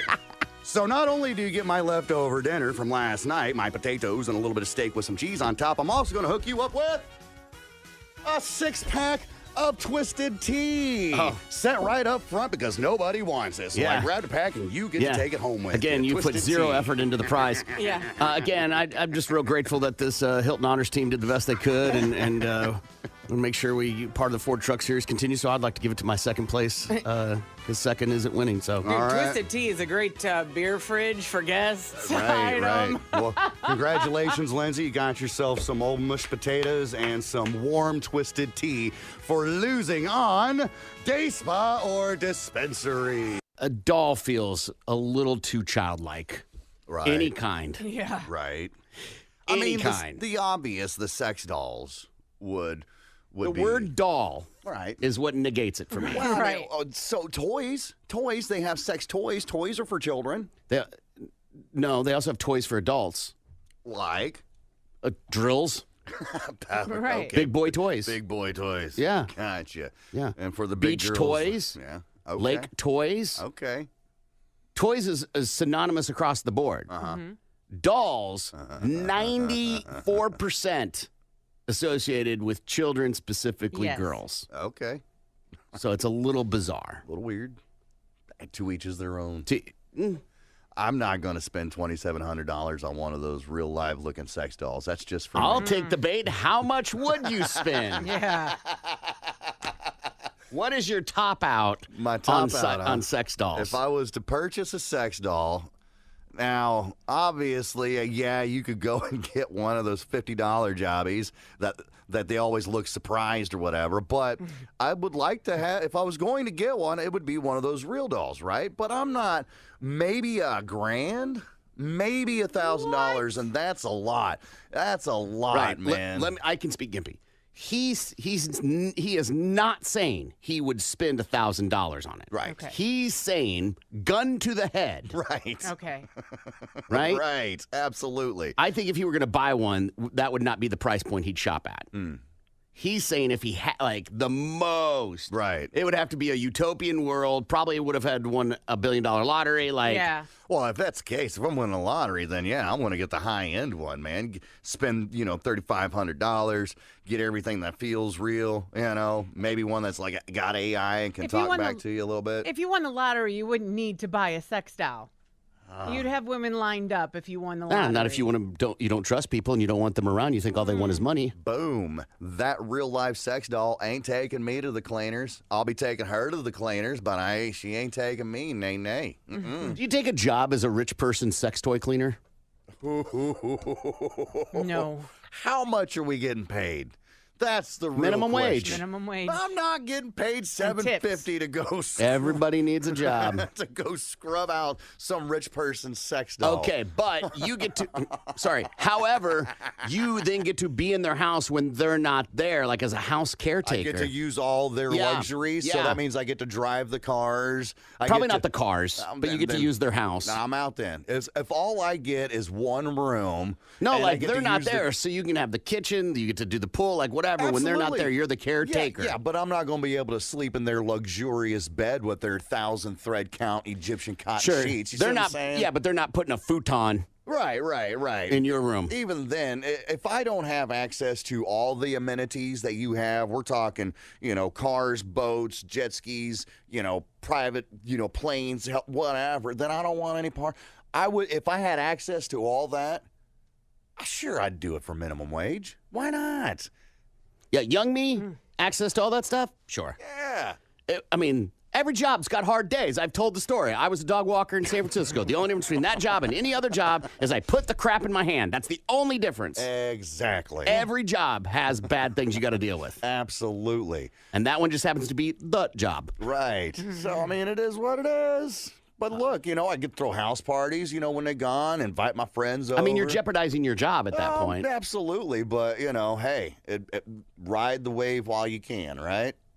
I saw that there's a sex toy, because I have remote control sex toys, but it's always been like a handheld thing. Right. Now they have, it's like an app on your phone connected via Bluetooth, and you can do all these like finger like drawing things on it, then transfers to the sexual device with the woman.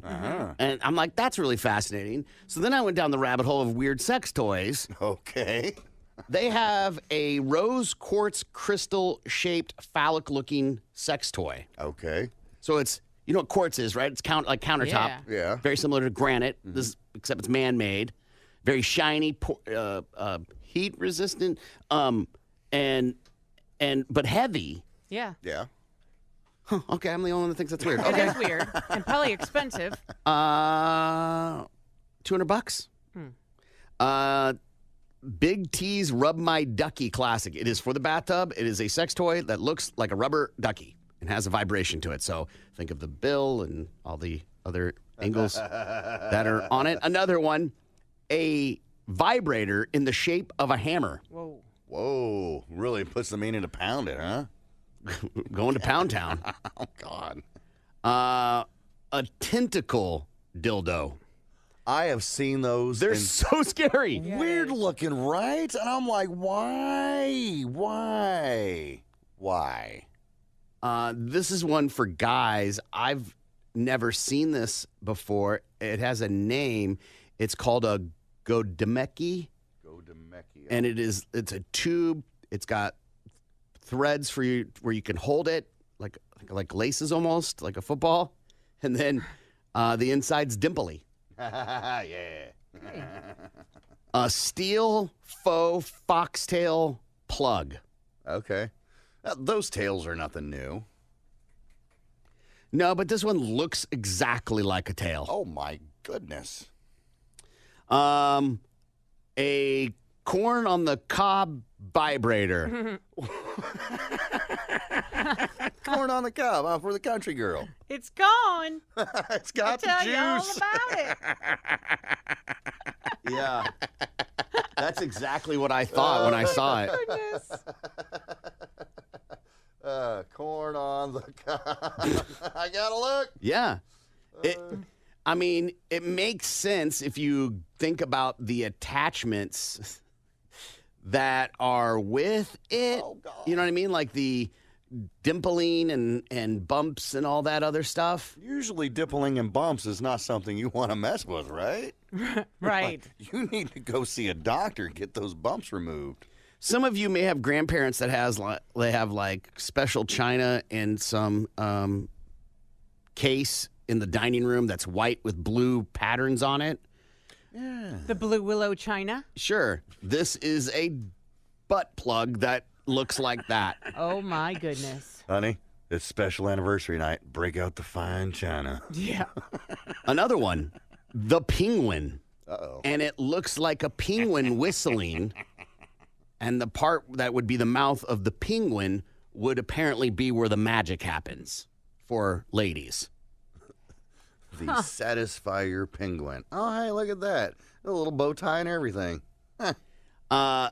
The Nerd Climax Dragon Finger. Wow. This is a sex toy that goes on your finger, and it is the shape or has the look of a like a dragon's claw. Good morning. It's the Big Mad Morning Show, 918-460-KMOD. You can also text BMMS and then what you want to say to 82945. Good morning, Lindsay. Good morning, Corbin. We've got money coming your way in less than an hour from now with Rock the Bank. When you hear the keyword, enter it online at KMOD.com. That's one of 9 chances to win $1,000. After 9 o'clock this morning, you'll have 8 more chances throughout the workday to win $1,000. Spend it however you want or save it. It's all up to you, however you want. $1,000 when you rock the bank. First at 9 and then 8 more chances. Enter that keyword at KMOD.com. Good luck. Good morning, Gippy. Good morning, Corbin. We're, I think, about almost 3 months away from Rocklahoma 2024, Labor Day weekend, Prior USA, Disturbed, Avenged Sevenfold, Slipknot, and so many more. 3 days of awesomeness happen Labor Day weekend. You can get your lineup and your link for tickets at the website that rocks Lahoma. KMOD.com. All right, a little fill in the blank news. I'll read part of the headline. You guys got to guess what part is missing. Space flight includes blank. Space flight includes blank. First class. I think there's only one class in a space flight, but I could be wrong. I don't know. I've never been to space. You know, I learned recently what that means. First class, second class, third class. Not in the modern term, but how it became a thing. Uh-huh. And And that is in the stagecoach days. If you did third class, you were on top, open to the elements. like with the luggage? Yes. What? And if the got stuck, you had to get down and help. F that. Can you imagine Push it that? out. They're like, get out of the plane. We need you to push. No. Wow.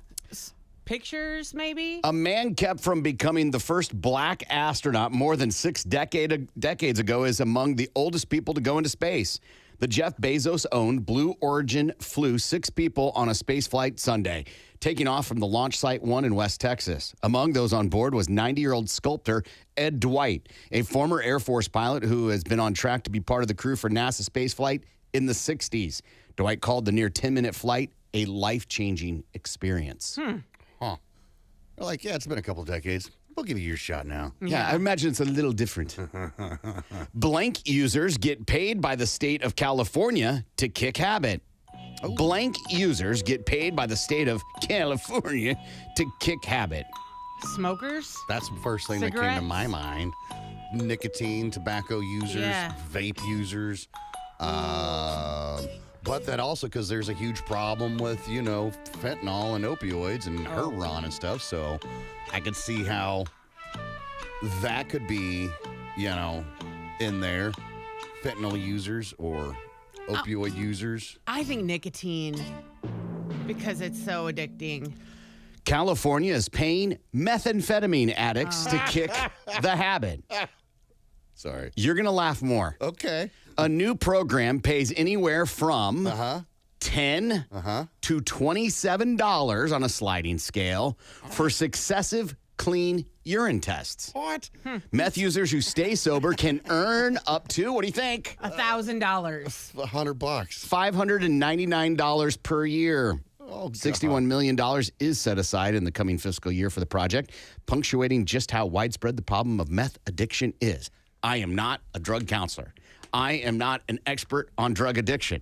I'm not an expert on what motivates people to do things. However, I don't think $599 is enough to move the scale. Not in California. No, this ain't gonna do nothing. Anywhere. What's gonna happen is these meth heads are just gonna go find clean piss somewhere, turn that in, get their $10 to $27, $10 to $27 per vial, and then just use that to go buy more dope. I just think $61 million to aid meth addicts could go to a better resource than paying them $10. Right. Well, that's the best way to, get anybody to do anything. A little cash incentive. 100%. I agree categorically. But it needs to be worthwhile. That's a terrible idea, California. And not that $599 can't be awesome. Yeah. But in terms of what does that buy you besides more drugs? Right. A car payment? Not even rent here or anywhere else, really. That just goes to show you that these politicians in California don't know anywhere. Anywhere. It ain't a California thing. They just don't know about meth heads and how they are. Or addiction. Like what people will do for their addiction. Exactly. Right. That is so out of touch. Get out of here. But we're working on fighting it. Hey, no idea is a bad idea. That's why I can't stand when politicians are like, we're going to end this. And I'm like, bitch, no, you're not. You're going to pass some bill where they get a pat on the back or a sign for their yard. Right. Get out of here. Moving on. Blank releases new guidelines for supernatural sightings. Blank releases new guidelines for supernatural sightings. Lindsay, do you know this one? I don't. Oh, this is an interesting. I'll let you go ahead and guess. I'll help. I mean, Gibby knows, but I'll go ahead and throw this out there. It's not who you think. Oh, no. When I seen it over the weekend, I was like, really? Really? This is what you guys, of all people in the world, are focused on right now. This. On how we should disclaimer when it comes to paranormal sightings. That's supernatural. Supernatural. Is it NASA? It's the Vatican. Oh. They are a country. That is true. They rely on another country's army to help them. But they are their own country. It's ridiculous. The Vatican is cracking down on supernatural sightings being used to perpetuate scams and hoaxes.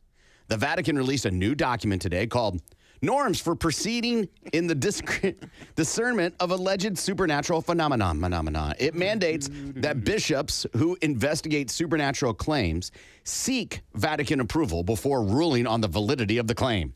It also outlines 6 potential conclusions that may be reached and notes that even the highest level of approval is not an expression of certainty about the event itself. Does that mean for when they need to perform like exorcisms and things of that nature? I don't think an exorcism is supernatural. I didn't either. But does it fall underneath that umbrella maybe? Is that what I they're... don't think so. I think we're talking like Yetis. Yeah.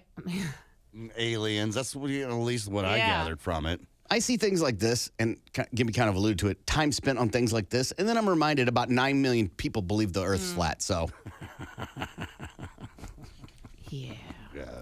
Tandem cyclist brings awareness to blank. Tandem cyclist brings awareness to blank. Tandem cyclist. So that's 2 people on one bike. Uh-huh. Pedaling. Well, honestly, only one of them's really pedaling. No. I'm going to read the headline again because I don't think you heard it. Tandem cyclist So there's one guy. brings awareness to blank. I don't know what this one tandem cyclist could be bringing awareness to. Testicular cancer. Oh, I like it. To be fair, driving a tandem cycle by yourself is easier than with another person. That is true. Naresh Kumar is riding his tandem bike across the country by himself to raise awareness of human trafficking. He left Oregon, horrible choice, on Sunday morning and will arrive at the Lincoln Memorial in Washington, D.C. in how long? It's going to take him at least 6 months to get there. Sure. 5 to 6 weeks. He leaves the rear seat on the bike open for people who want to join him on the ride. Boy. You can find his route and follow his progress at pedalingforfreedom.org, the number 4. He's hoping to raise $250,000 that will go to organizations that will stop human trafficking. And I know a lot of you are going, how does that help? I don't see you doing anything. Right. He's raising awareness. Come on. I think we're all aware that human trafficking exists. Right. I don't think you're surprising anybody with that, right? No. I think it's hilarious. I wonder if he's picking up hitchhikers, or just anybody who wants to ride. Well, he's not giving people that want to ride. He's saying, Come join me. Yeah.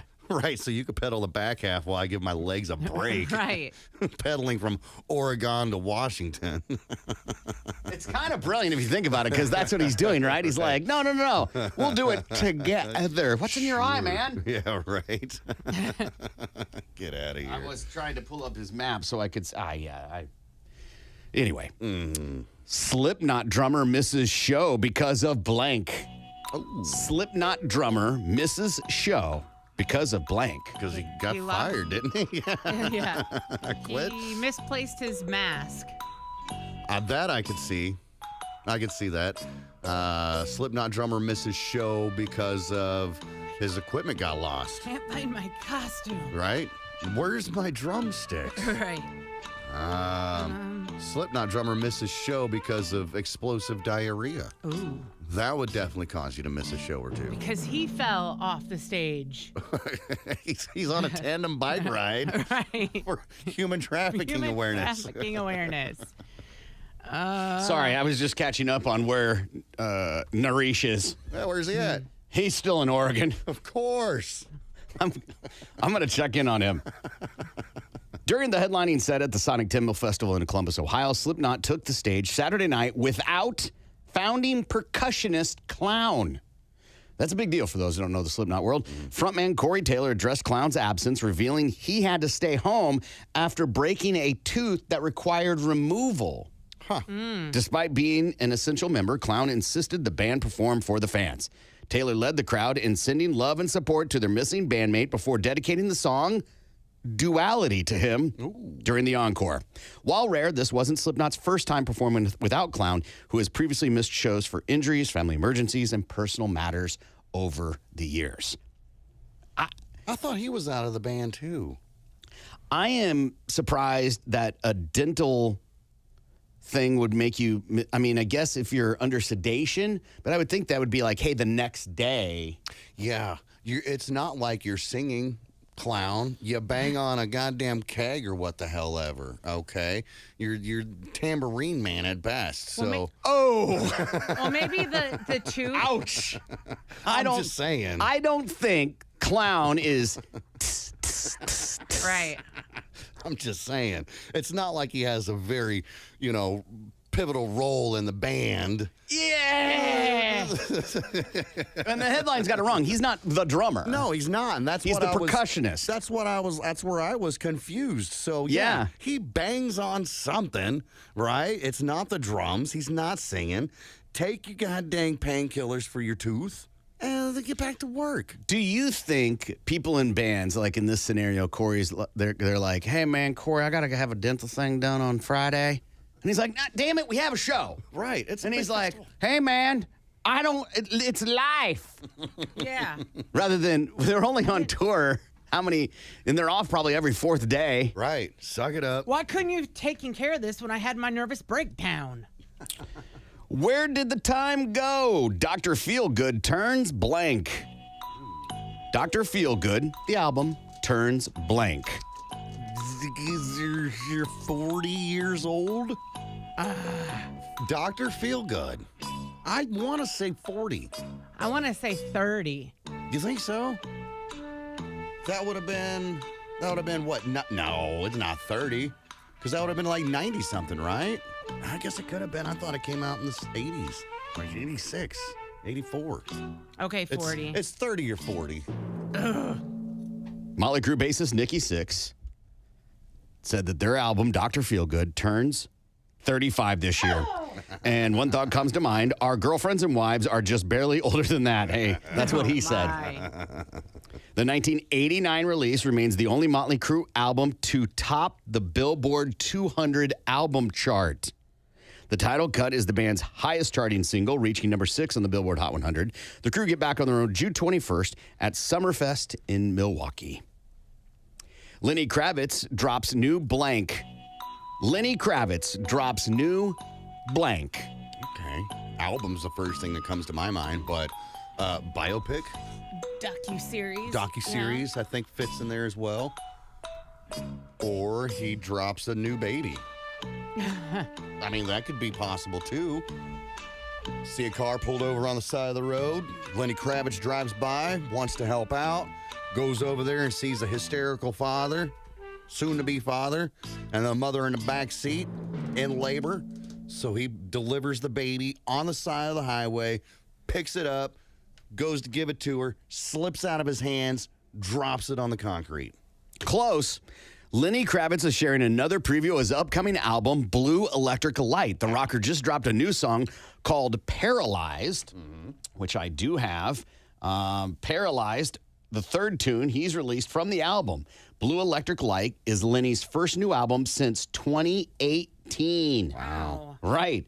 It's set to release in just a couple days before his 60th birthday. And so I have the new song. This is Paralyzed.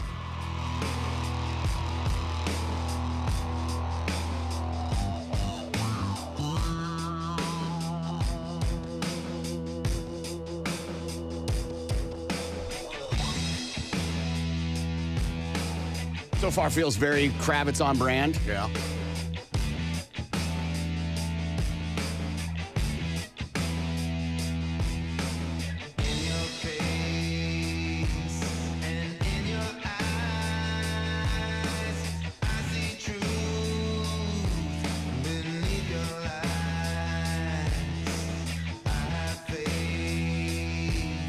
Yeah, it's fine. I don't think I'm gonna seek it out. But again, it's his third single, and I'm always suspicious when artists release multiple singles before the album release. Yeah, because it's not doing good, and they need to get you in as much as possible. Yeah, they're just trying to keep it at the top, and they thought their single was gonna be the thing, right? Here is another song I want you to hear off of the new album, and this one is called Human. This feels better than the other one, in my opinion.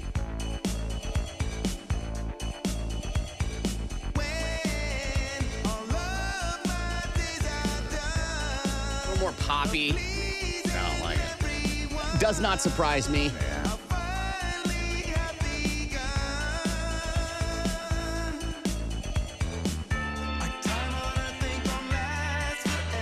Just feels a little more palatable than the other one. Lenny Kravitz has never really grabbed me by the go-go's either. You know what I mean? It's just one of the, he's all right. He's all right. Would I pay to go see him? Probably not. But if you give me a free ticket, I'm in. Yeah, this is way more sugary than the other one. Yeah, it is. And then, because again, I said that there's a third, and I'm only playing this one so Lindsay can see it. This is one of the other. It's called TK421.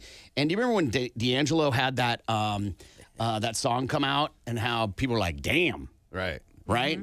How hot women said he looked. Oh, yeah. Lenny Kravitz, almost 60. Yeah, I thought you said 61. Okay, so Yeah. here is the, I want you to see this, Lindsay, so Okay. you can see.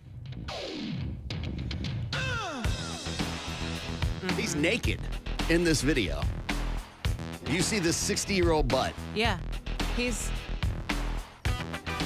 Well, it's got the body of- music somehow. He's got the body of a 40-year-old, Yes, 34-year-old. he makes 60 look 40.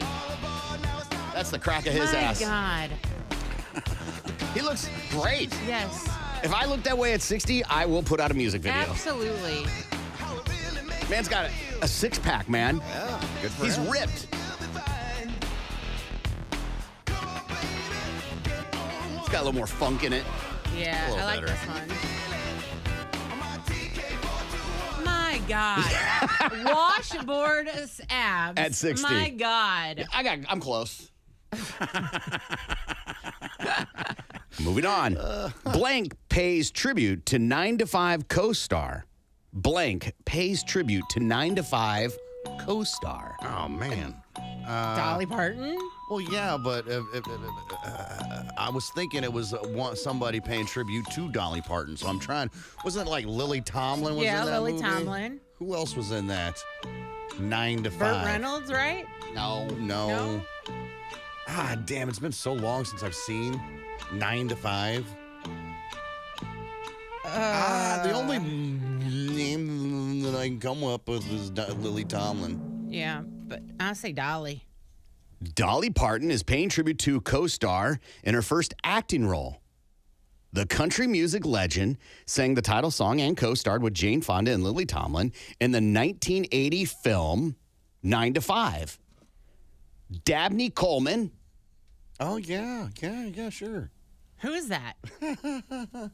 Who played the evil boss, died last week at the age of 92.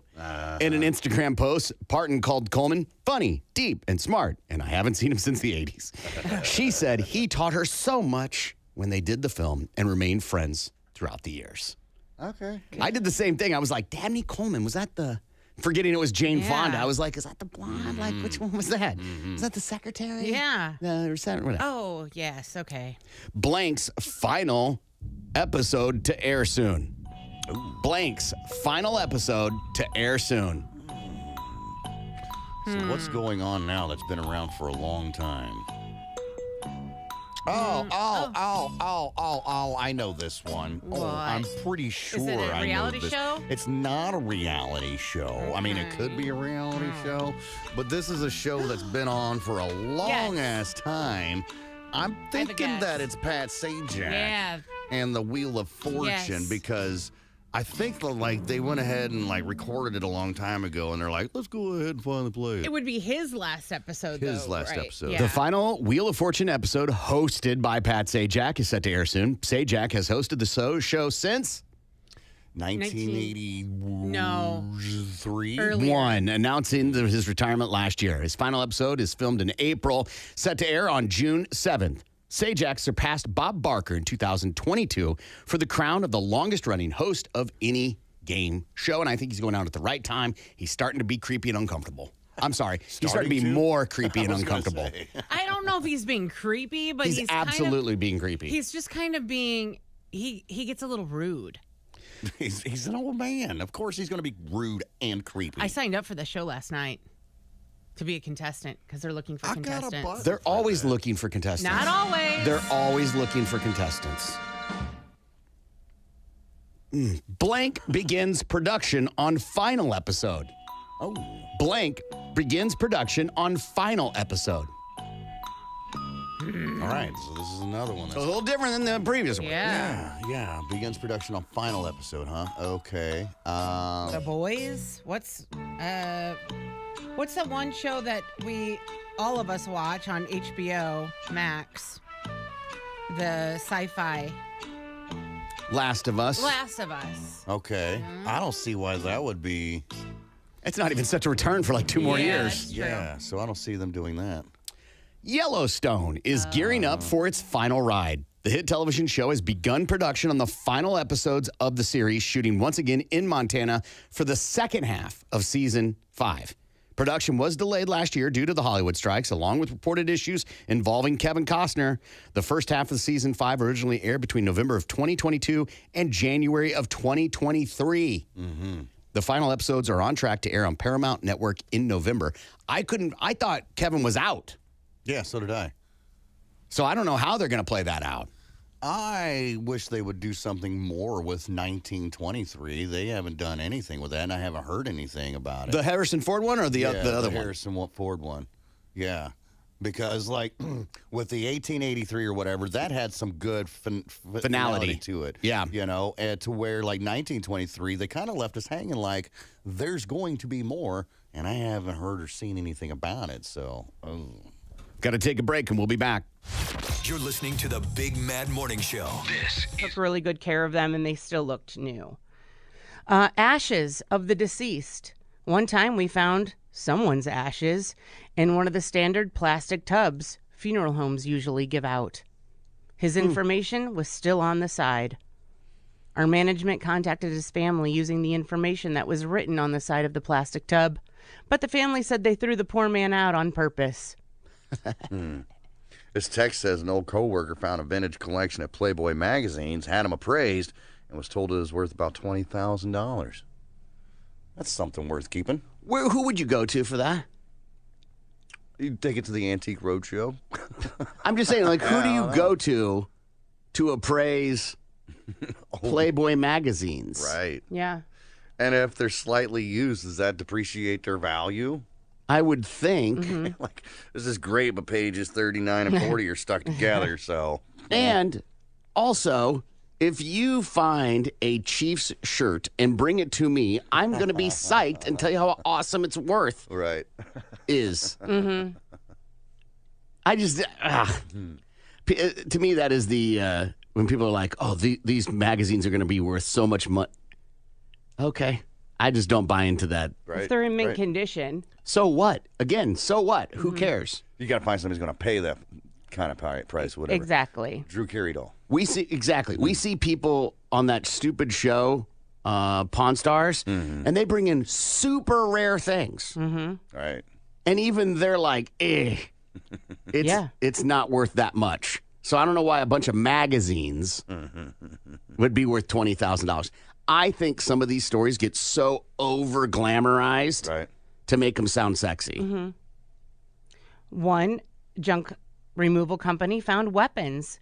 We took out some old furniture, including a large desk from a man's house. We were finished and drove to the transfer station. As we dumped our load, the desk came sliding out and hit the concrete. It broke apart, and lo and behold, a .357 Magnum revolver comes tumbling out. I'm surprised by these dumpsters that take on full pieces of furniture. Yeah. It's a junk removal company. So it's probably like cleaned out house. Yeah. Like that. Yeah, I got a buddy of mine that works for local trash company, and he finds weapons all the time. He's found knives and guns and stuff, and yeah, that doesn't surprise me any. Does he have to alert the authorities if it's a gun? You know that I don't know. I didn't ask. You think that would be something to ask, but I'm like, in case it's stolen or part of a crime. That would make sense, yeah. Kelly Sarber, the president and CEO of Strategic Management Group. Trash cans aren't the only places where creepy things are lurking. It's fairly frequent that we have homeless people mistakenly fall asleep inside a dumpster and delivered to a landfill or other processing facility. Did you say common? Yes. Yeah. I know it happens. It's fairly frequent, she says. Yeah. Same trash buddy. Same buddy that's trash, man. He's a good friend. He's not a trash buddy of mine, but same thing. He's had bodies roll out, people, homeless people that have fallen asleep in there. He has lifted up trash can to dump it, right, and found prostitutes back there at work. Behind the trash can, working. People doing drugs and stuff back there. So, yeah, that's another not really surprising at all. Yeah. One guy says, I worked at a medical waste factory where we would find amputated body parts and bins full of blood and used needles. Yeah. Cold hard cash.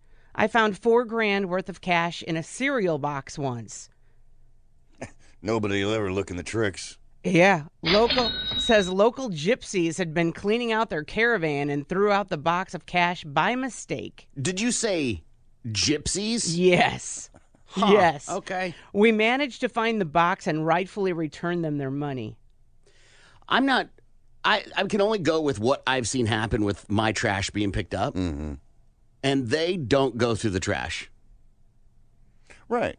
They just dump it in the thing, Yeah. and on to the next stop, right? Yeah. And I would think when they dump it at the dump, they back up, open the hatch, dump, pull away. Same. Yeah. That makes sense for like private residences because mostly in trash bags, and if there's anything that's too large to go in there, let's say a couch or lawnmower or something like that, usually go beside the trash can, not Fair. inside of it, you know. So I can see why they wouldn't go digging through your particular trash, a private residence trash.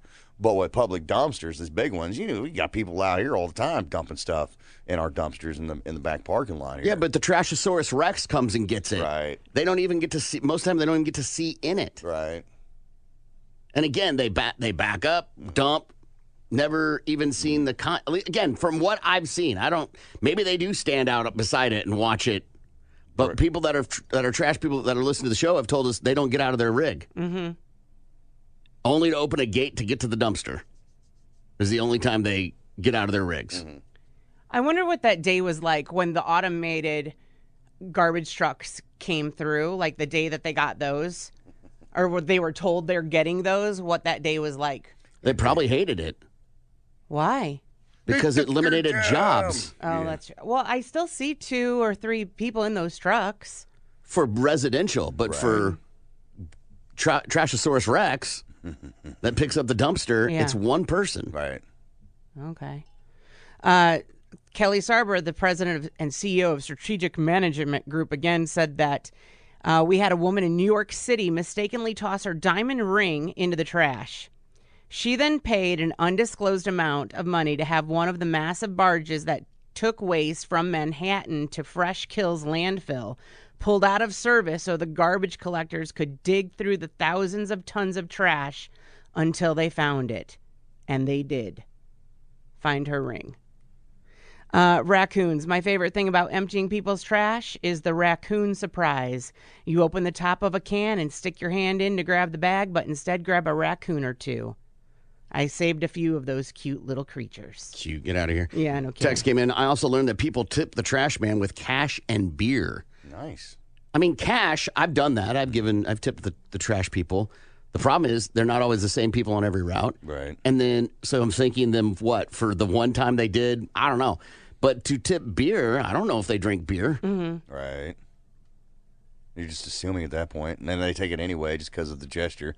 Oh, thanks. Right, I'm and a throw it in recovering the trash. alcoholic, Yeah. They're like the rich people who throw away new shoes. Right. Yeah. Brand new electronics. My friend's dad was a garbage man, and when he would pick up from places...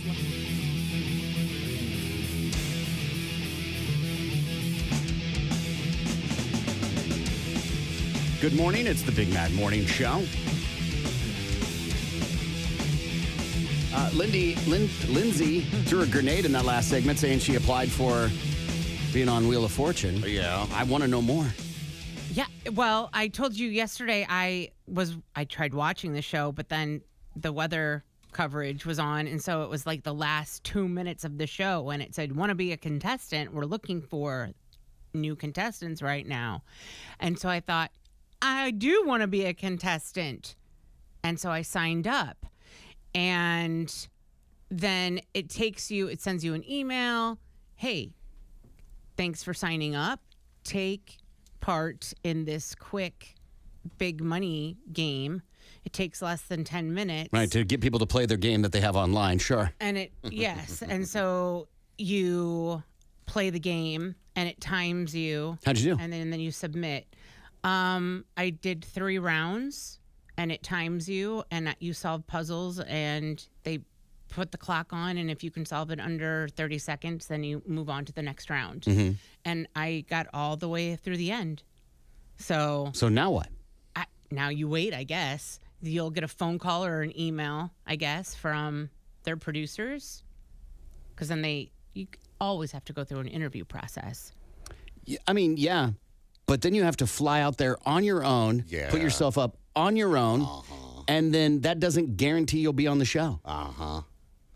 You got to go out there like 2 or 3 times. From what I hear, you got to go out there several times, go through several interviews. No, I think what they And you got to do. pay for yourself all those times. And it's when you finally get picked, that's when they're like, okay, we'll front the bill on this one. I think now with the Zoom and like Teams, they interview you through No. that now. No.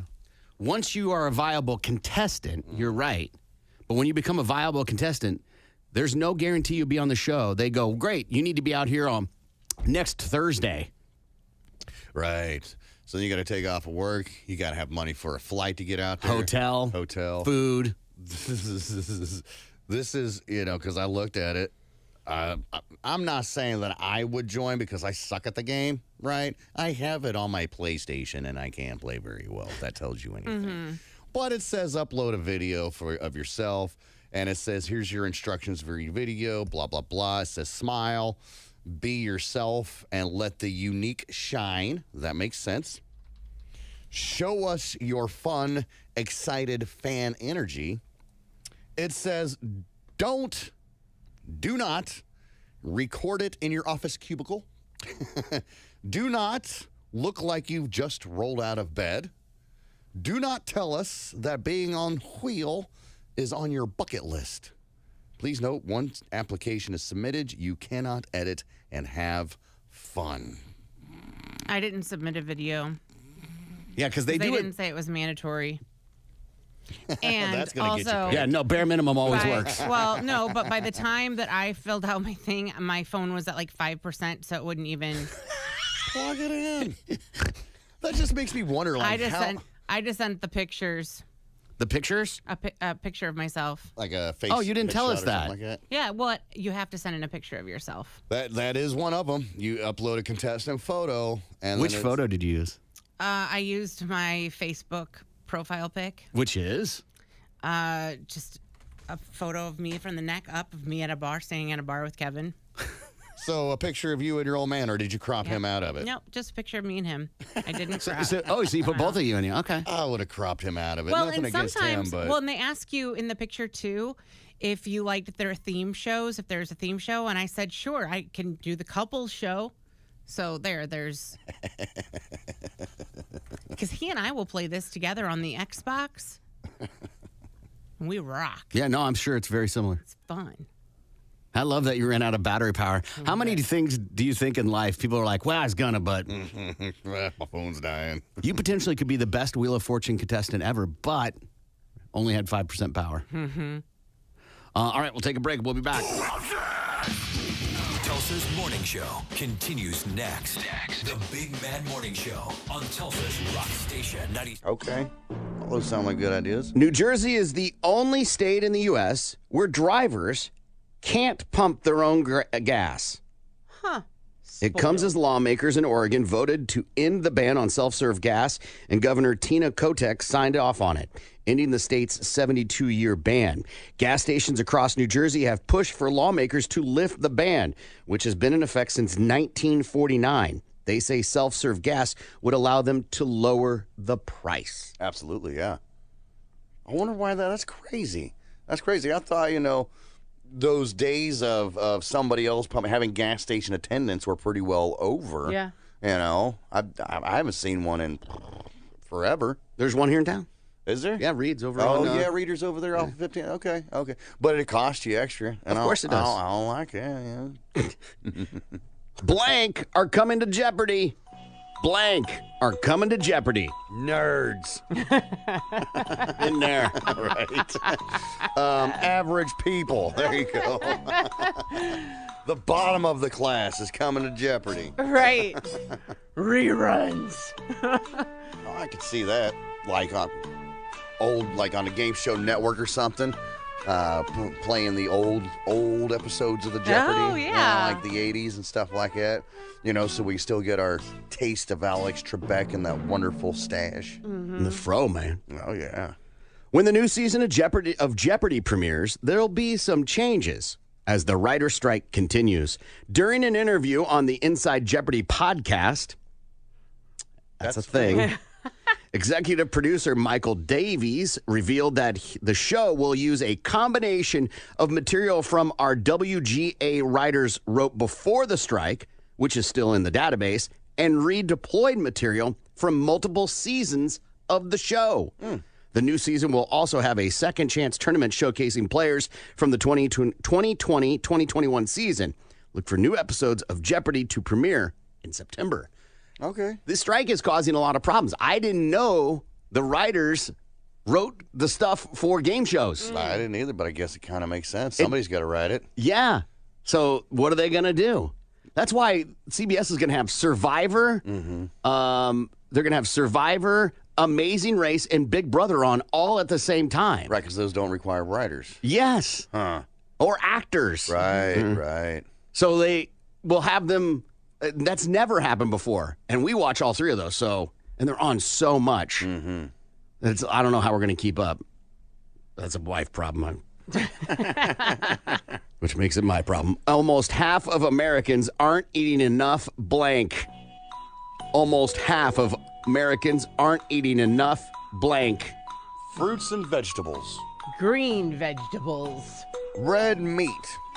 Oh, I think we are. Pastries. Americans aren't eating enough pizza. It's a movement I can get behind. Italian pasta. Let's see. Americans aren't eating enough tapioca Okra. pudding. No one would ever say that. Americans say they love apples, oranges, and bananas, but 43% admit it to not eating enough fruit even once a day. According to a new survey, it found that 52% confess to not eating veggies on the reg. To get the nutrients they need, they may be missing. 51% drink at least one smoothie a week. Wow. How often do you eat vegetables, Lindsay? Vegetables daily. Okay, say more.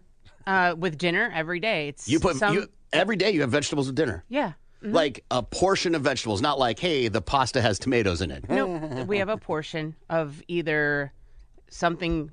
It's either a green bean. It's either Brussels sprouts, asparagus. Those are the three staples in our house. Gimpy? Yeah, same thing. Every day. Every day. Every day. Every day it's a protein, a meat of sorts. Okay, and then usually taters of some kinds, be it mashed potatoes or scallop potatoes, something to that effect. So meat, protein, carb, and then a vegetable every day. That's the three things on my plate. I have recently. I went to the store the other day. I was like, you know what? I haven't had fruit in a damn coon's age. So I went to town. Got a bag of grapes and some watermelons and other stuff like that. I eat fruit every day. But as far as vegetables, if it's in the HelloFresh, yes. Right. But not, and maybe if we're grilling. Yeah. I make it a point every time I get groceries to get like 4 or 5 things of frozen vegetables, whatever. Yeah. You said mashed potatoes, and I just don't count those as vegetables. No, they're not.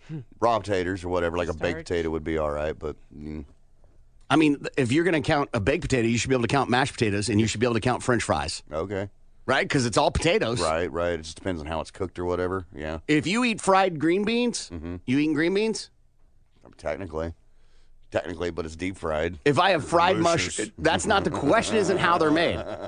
If you have fried mushrooms, are you eating vegetables every day? Absolutely. Absolutely, because you're still getting the vegetable that's inside that breaded goodness. Yeah, but you're getting Again, extra it's not calories. Yes, but if you have broccoli and cheddar, you don't discount that you didn't eat broccoli. Right. True. So yeah, cover it in cheese sauce. Hardly good for you. It's delicious though. True. Last one. The age blank stopped being fun. The age blank stopped being fun. Age blank. The age of 69. Giggity. Huh.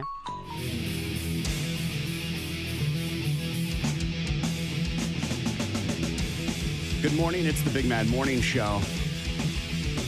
So NIL is pretty controversial, and there is a lawsuit that just surfaced. I was unaware of this. Yeah. Do you know about this? Yeah. Okay. Former Florida quarterback Jaden Rashada is suing Florida head coach Billy Napier and a bunch of others for $13.85 million NIL deal that apparently they did not pay out on. He says that the team had no intention of delivering this. Ultimately, he chose to play at Arizona State and has since transferred to Georgia, making that rivalry should be pretty good. This is an active quarterback suing a rival head coach. And they're saying that it could have some pretty big ramifications. They're saying that Florida staff offered him, who was a top 50 quarterback recruit, $13.85 million, including $1 million, and a job offer for his father. He initially committed to Miami with a $9.5 million NIL promise. Then he chose Florida, but the Gators never gave the money or delivered on their promises. He retracted his letter of intent to play there and lost out on both offers before ending up over at Arizona State. And he played 3 games last season for the Sun Devils. Huh. Yeah, that's part of the evolution. 13.85. Like, you told me you pay me, you didn't. Yeah, he's I'm owed gonna his leave. money. And some of the rumors are that this has to do with alumni being involved in the recruiting process Okay. and saying, hey, yeah, we'll do this, with the coach and everybody else being like, we're not doing that. Because there's infinite money available. Right. But if he was promised that money, isn't he owed that money? And shouldn't he be able to sue and get his money? He absolutely should be able to sue. But who is a representative of the team? Who did the offer come from? Right. Whether it was the coach or, administration or whatever. If he's at some event with the coach invites him to recruit him, and let's just say they're having sweaty meats and whatever, and an alumni pulls him to the side at a recruiting event and says, yeah, what is it going to take to get you to play here? And he goes, $13.85 million, $1 million for my dad and a job. And they go, done. Uh-huh. How's he supposed to take that? Sounds like an offer to me. Absolutely. Sounds like it, yeah. You're at a recruiting event, somebody who's associated with the school in some degree. Yeah. I think it just shows how much of the Wild West the NIL is. Is that are they making deals by verbal? There's no on paper slid across you sign. Right. But even, I guess that cannot. Maybe it could be held up in a court of law. I don't know. Again, Can a handshake deal be held up in a court of law like that? no. Just because you think you are receiving a deal doesn't make it a deal. Right. Right? If this person is not a representative of the school. Right. I think that will be the debate is if an alumni person made the offer, was it fair to him for him to expect that this was a legal representative of the school? Right. Is it common practice for alumni who are on, red coats or whatever the term is, making offers to players to play there? Right. I would say no. It feels like it must have been written out somewhere to have that number. Where did 13.85 come from? If I offer you $13.67 million, you're going to remember that number. Right. Right. You don't need it written down. Who says 13.85? Why not just even 13 or an even 14? Because I'm being honest. You know what I mean? I'll give you all the money I got. It's 13.85 million. I could see that maybe. But I think when it comes down to that sort of thing, it's like, what is it going to take? I'll give you 14 mil. I mean, I think you're bringing up an interesting point, but it hardly negates what he's saying. Right. So here we go. Here we go. Here the F we go. Yes. I love it.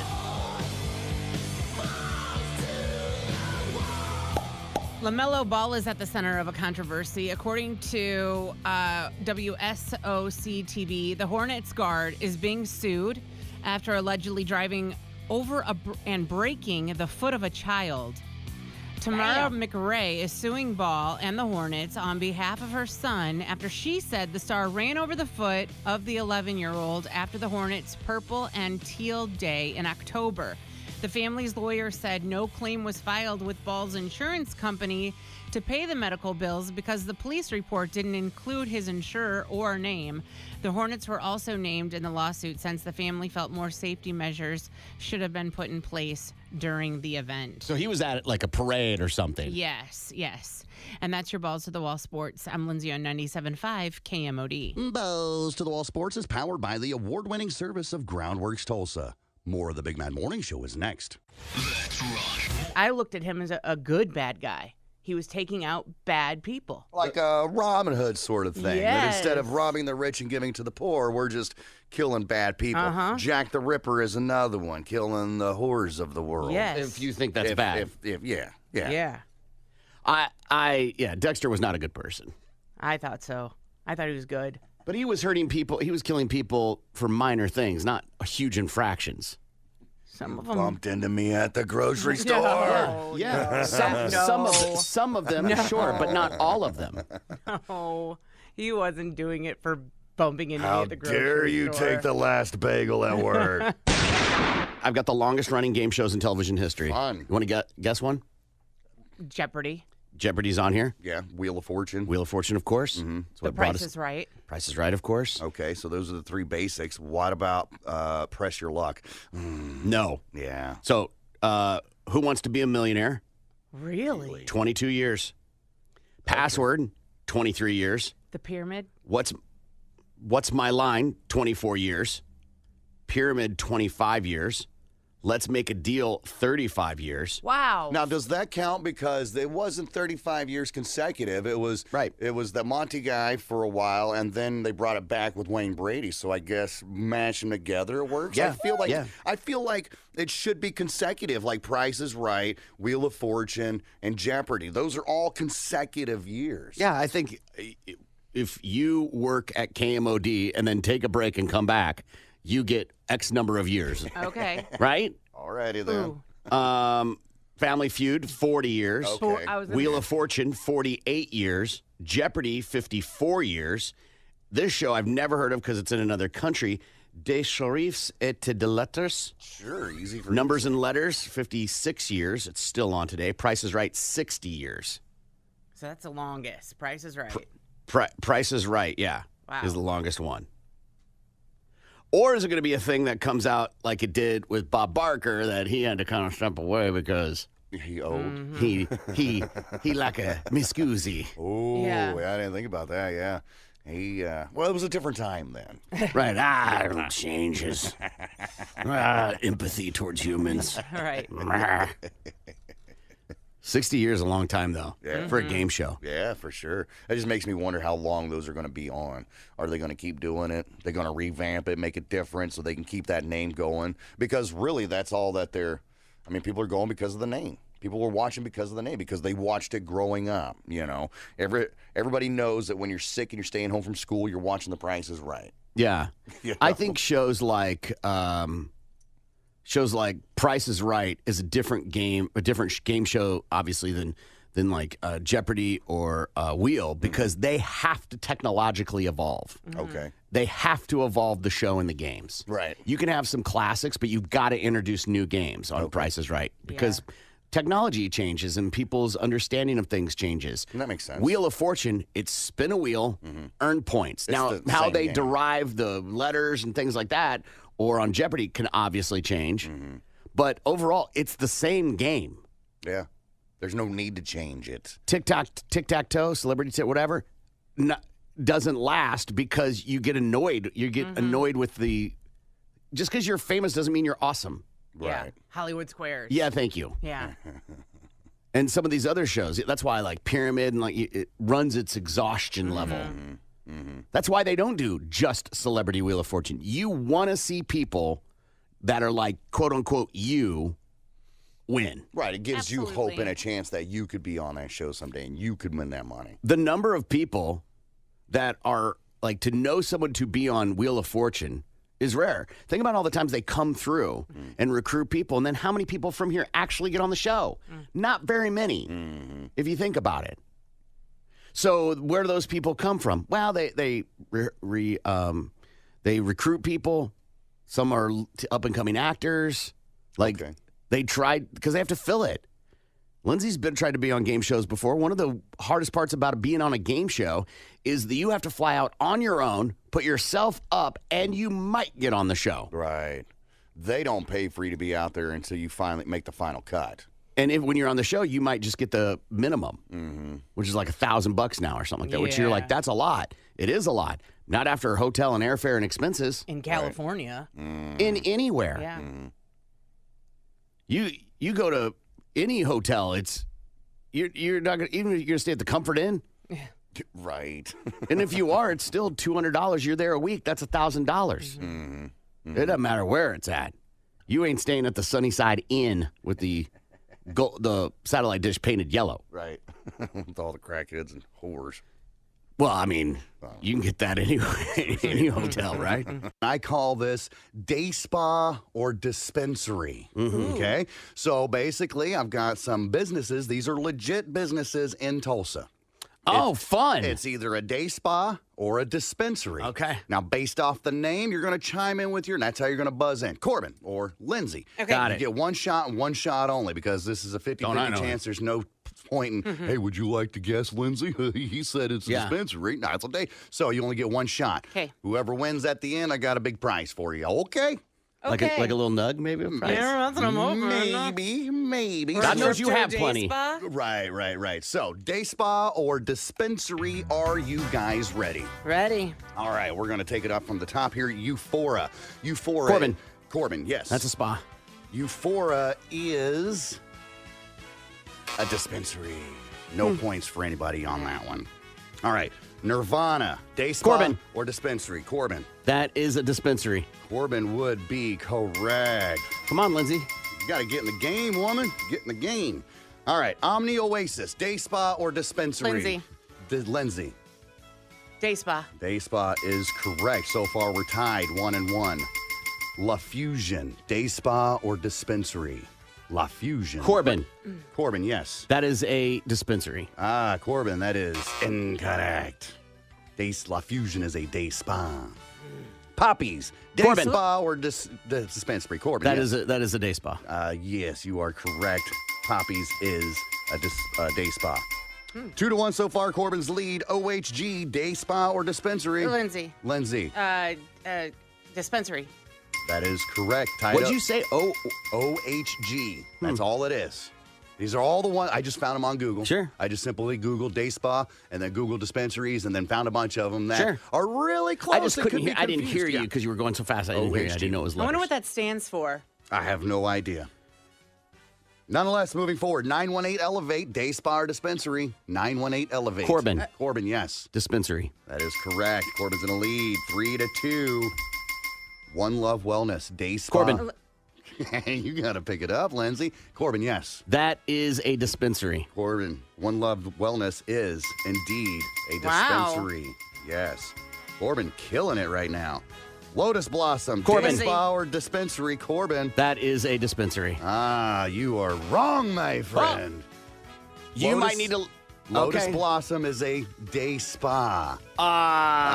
Go ahead, Google I it. know there's a dispensary called Lotus. There's one called Lotus Gold, not Lotus Blossom. See, and that's the fun part about this game because they can be No, semantics, they're sure. so close. All right, Indigo, day spa or dispensary? Lindsay. Lindsay. That is a dispensary. Indigo, Lindsay is a day spa. So far, it's 4-2. Corbin's lead. Hand and Stone, day spa Lindsay. or dispensary? Lindsay. Spa. All right, Lindsay, you are correct on a comeback. I've been there. It's a 50-50 guess. Right, of course. All right, Rosebuds, day spa or dispensary? Lindsay. Lindsay. I'm going to go dispensary. Lindsay would be correct. Rosebuds is a dispensary, tied up 4-4. Jade Wellness Center, day spa Corbin. or Lindsay. dispensary? Corbin. That is a wellness. Or that is a day spa. Corbin. Jade Wellness Center is a dispensary. Still tied 4-4. Deluxe, day spa or Corbin. dispensary? Corbin. That is a spa. Corbin, you are incorrect. Deluxe is a dispensary. Nature's Kiss. I think that's both, actually. Who knows? This is just the information that who was cares if given. it's accurate? Yeah. All right, Nature's Kiss, day spa or dispensary? Corbin. Corbin, yes. That is a dispensary. That is correct, my friend. Corbin just made 5-4. Aqua Viva Oasis, day Lindsay. spa or dispensary? Lindsay. Spa. Lindsay is correct. All right, so we're tied up 5-5. Fig Medical, day spa or dispensary? Corbin. That is a dispensary. Corbin, that is incorrect. Fig Medical is a day spa. I was thinking because like sweet, Yeah. right? And Yeah. like sometimes you know it smells like You're a fig. thinking medical marijuana. Right, Yeah. right. Okay. All right. Whew. All right. Remember, this is for a big prize at the end of the Sure. at the end of the game here. Sure. You are going to love the prize that I have chosen. for you. Leftovers. Right, it's a Okay. roach. Right. Right. Bong and water. not the one you smoke. It's the crumbs. Laura Apothecary, Day Lindsay. Spa or Dispensary. Lindsay. Dispensary. Lindsay is incorrect. The Yeah, it's a Laura spa. Apothecary is a day spa. Lucky Garden, day spa or dispensary. Corbin. Corbin, yes. That's a dispensary. Lucky Garden, Corbin is a day spa. So far, we got 6 to Corbin and 5 to Lindsay. The Health Center, day spa or Oh, dispensary. Corbin. Corbin, yes. That is a dispensary. That is correct. You sound like you've been there before. To me, the name was just so obvious. There's no Right. way you're going to call an actual spa that. Right, the Health Center. Supreme Heights, day spa or Corbin. dispensary. Corbin. That is a dispensary. Corbin would be correct. All right, so we're looking at 8 to 5, Lindsay. Okay. All right, we're down in the home stretch of this thing. All right, the Enchanted Cottage, day Corbin. spa or dispensary. Corbin. That is a dispensary. Corbin is incorrect. That is a day spa. Why are people calling here asking if we have weed? Got any specials on an ounce, man? It's called Enchanted. Wildflower, day spa Corbin. or Lindsay. dispensary. Corbin. That is a dispensary. That is incorrect, Corbin. Wildflower is a day spa. All right, Clover Patch, Tulsa, day spa or Lindsay. dispensary. Lindsay. Dispensary. Lindsay would be correct. What's the score? 6 to 8, Corbin's Okay. lead. All right, the Merry Mind, day spa or Lindsay. dispensary. Lindsay. Spa. Lindsay. The Merry Mind is a dispensary. All right, the Relax Station, day spa Corbin. or dispensary. Corbin. That is a spa. That is correct. Corbin is up 9 to 6. Path to Wellness, day spa or dispensary. Lindsay. Lindsay. Dispensary. Lindsay, Path to Wellness is a Oh, day I'm spa. sorry. I thought you said packed. Oh, yeah. Was that the wellness. problem? Yeah, I thought I said packed. Sure, yes. Let me enunciate a little bit more, shall we? All right, let's see here. Heirloom, day spa or dispensary. Heirloom, day spa or dispensary. Corbin. Corbin. That's a dispensary. Corbin, Heirloom is a day spa. You're still in the lead, 9 to 6. He's okay. Tulsa Garden, day spa or dispensary. Lindsay. Lindsay. Day Spa. spa or dispensary. The Tulsa Garden is a day spa. Good job, Lindsay. Score. We're looking at 9 to 7, Corbin's lead. Bella Roma Medical, day spa or dispensary. Corbin. Dispensary. Corbin, Bella Roma Medical is a day spa. Stonebrook, day spa or dispensary. Lindsay. Lindsay. Spa. Yes, you are correct, Lindsay. We are now 9 to 8, neck and neck. Who is going to win day spa or dispensary and walk away with a big, big prize? Stone Age Meds, day spa Corbin. or dispensary. Corbin. That is a spa. Corbin. The Stone Age Meds is a dispensary. Uptown Wellness, day spa or dispensary. Corbin. Corbin. That is a spa. Corbin. Uptown Wellness is a dispensary. Really? We only got 2 left here. Okay. All right. So we got a chance to tie it and a breaker if we can do this. All right. Pura, day spa or Corbin. dispensary. Corbin. Dispensary. Corbin is correct. Pura is a dispensary, puts him with the win, 10 to 8. I'll go ahead and give you the last one, see if you can guess it. Stonebrook, day spa or dispensary. Lindsay. Lindsay. Spa. Lindsay would have been correct, which wouldn't matter because it's 10 to 9. Corbin is the big winner. Congratulations, Corbin. What'd I get? You want to know what you got? Yeah. My friend, I tell you, you have won my leftover potatoes. That's right, Corbin. I had dinner last night. I love it. That's awesome, man. I'm actually kind of hungry, so I think that's a fantastic This is gift. And perfect. you're not a horrible cook. No. So that's great. But, I just think it's just an honor to win. So I'm going to go ahead and give it to Lindsay. She put in a valiant effort. Listen, and, Corbin, I just appreciate the competitiveness. And, I'm just one guy on a team, and we're just a team trying to make the thing happen. And, it's an honor to be a part of the Ford Truck Series and anything I can do to make this Hilton Hotel team do the best I can. Well, Corbin, I'm glad that you accepted and decided to give your prize of potatoes to the loser of the game, but that's not all that you're going to win. All right? So not only do you get my leftover dinner from last night, my potatoes and a little bit of steak with some cheese on top, I'm also going to hook you up with a 6-pack of Twisted Tea. Set right up front because nobody wants this. So I grabbed a pack and you get to take it home with you. Again, you put Twisted zero Tea. effort into the prize. Yeah. Again, I'm just real grateful that this Hilton Honors team did the best they could, and we'll make sure part of the Ford Truck Series continues. So I'd like to give it to my second place because second isn't winning. So Twisted Tea is a great beer fridge for guests. Right. item. Well, congratulations, Lindsay. You got yourself some old mashed potatoes and some warm Twisted Tea for losing on Day Spa or Dispensary. 2 Subway employees shot over too much mayo. okay, I was like sandwich or Yes. tunnel. In Atlanta, police responded to a shooting at a Subway location inside of a Circle K. Reportedly, a customer became irate when too much mayonnaise was squirted onto his sandwich. That's when he allegedly opened fire, hitting 2 female employees, one of which was fatally wounded, and the other is in serious condition. The store's owner says a third employee fired back at the unnamed gunman. What? Yeah, but he A third missed. employee. That means the employee had a gun. Yeah. Mm-hmm. Well, by God, we got to save them sandwiches somehow, Corbin. Yeah. The suspect is in custody. Police said that the woman was 26 years old. A 24-year-old employee was shot in front of her 5-year-old son. She's the one that's in critical condition. The woman was hit twice after she pushed her son out of the way under the counter to keep him from being hurt. The co-owner of the Subway said that a third worker had definitely shot at the gunman. He missed, but at least he put up a little fight, he said. Atlanta police officer said that this was a case of someone with a gun who didn't know how to resolve conflict without resorting to violence. They did not release the identity of the worker who was killed because they were still waiting for family members to be informed, but said both of the employees were young women who had just started at the location about 3 weeks ago.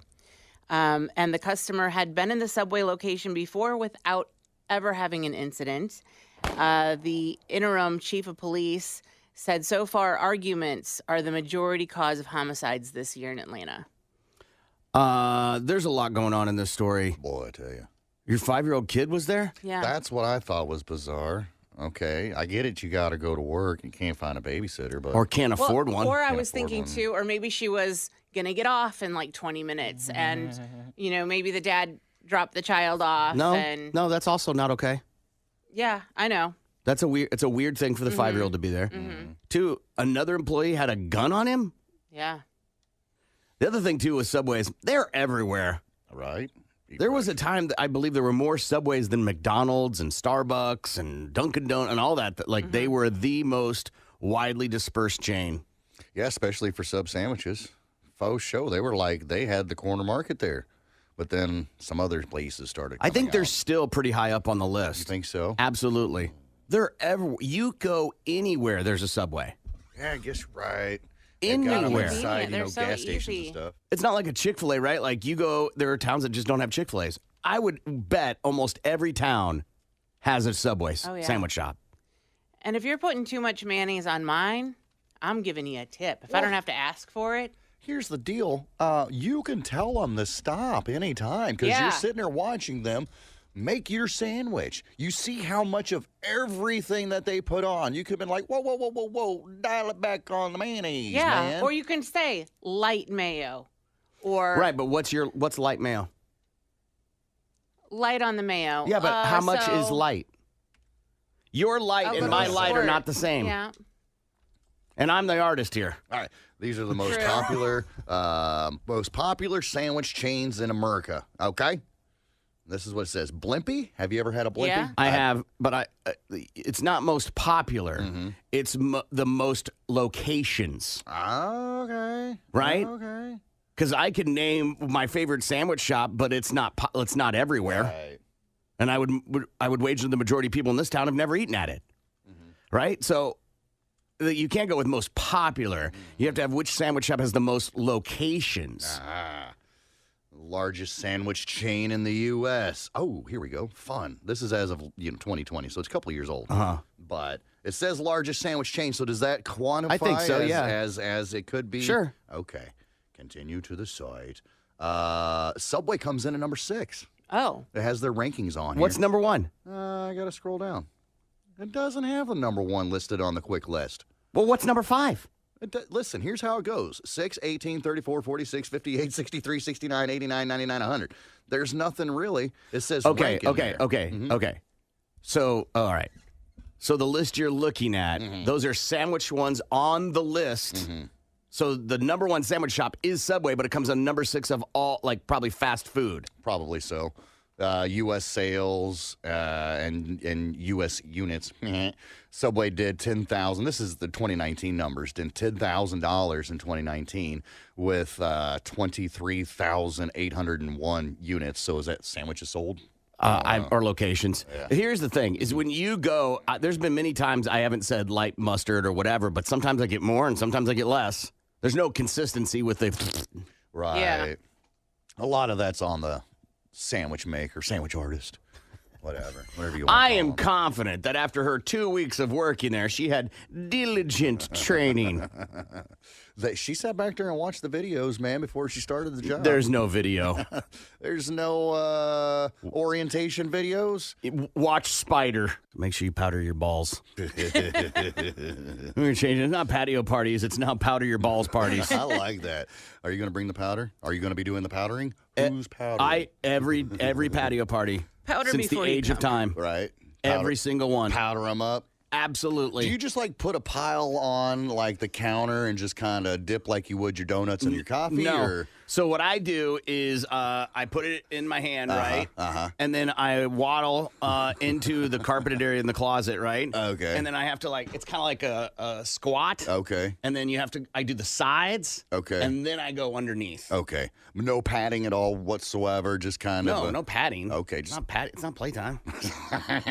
Well, you know, what you do in your carpeted part of your closet is your business. And then whatever's Is left it a goes rub? in my armpits. Okay. Makes sense. If it's not a pad, is it a rub down? That's what I said. I said rub. Yeah, on Right, each side. Yeah. Okay. Right. Yeah. What are you, a patter? I'm not a patter. I'm not even a powder. Dude. I'm a sprayer. Dude. I'm a sprayer. I got the talc spray, man. No. Dude, going with powder is a game changer. You say that now, but on a steamy, balmy day like it has been, you get that cold spray on your boys. Woo. That's temporary relief. Yeah. I'm talking long lasting. Yeah, but I mean, it has the powder in it, and it does last a while. But that initial shock of the freezing cold air blasting in my balls feels great. Don't knock it till you try What is it. the movement is what I'm worried about. What, do you think it's going to blast them off like It a could sand Yes, blaster? I know. I don't want a cold burn. Airport runway worker killed after being sucked into the airplane engine. Yikes.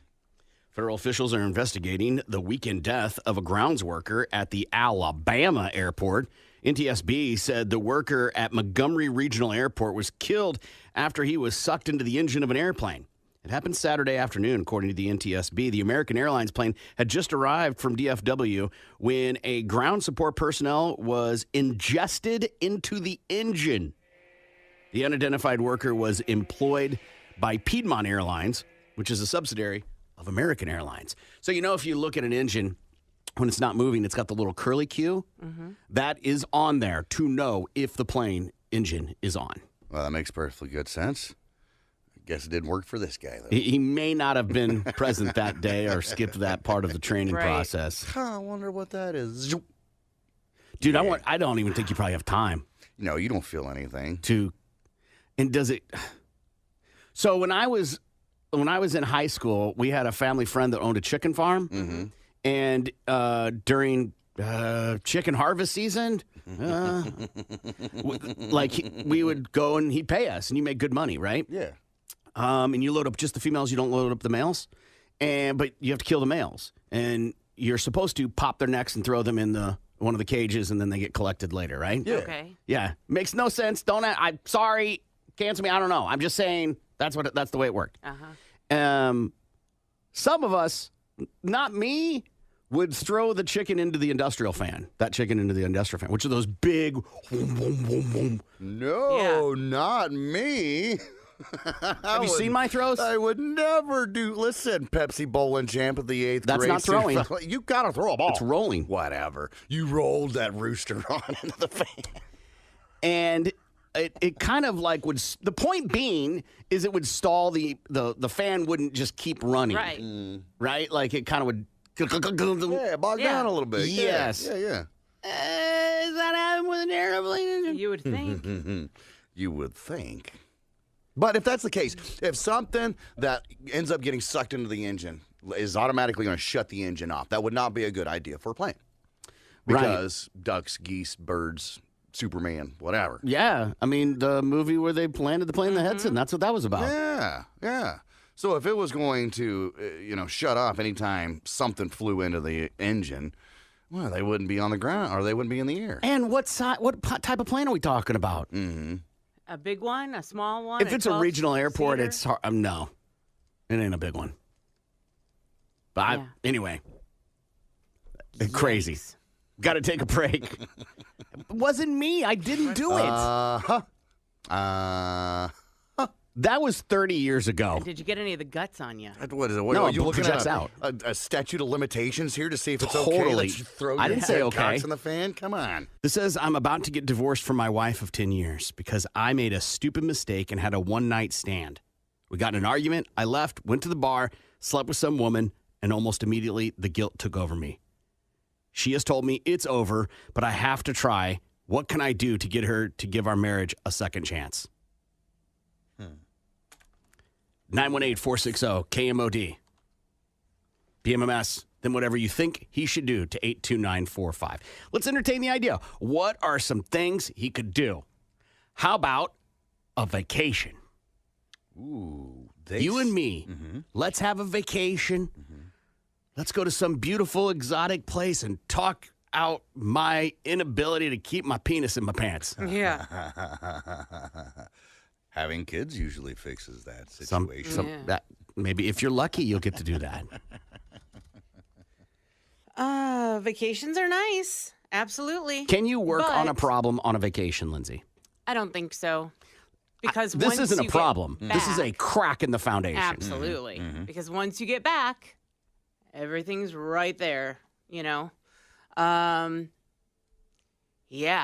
What are some other And things he could try?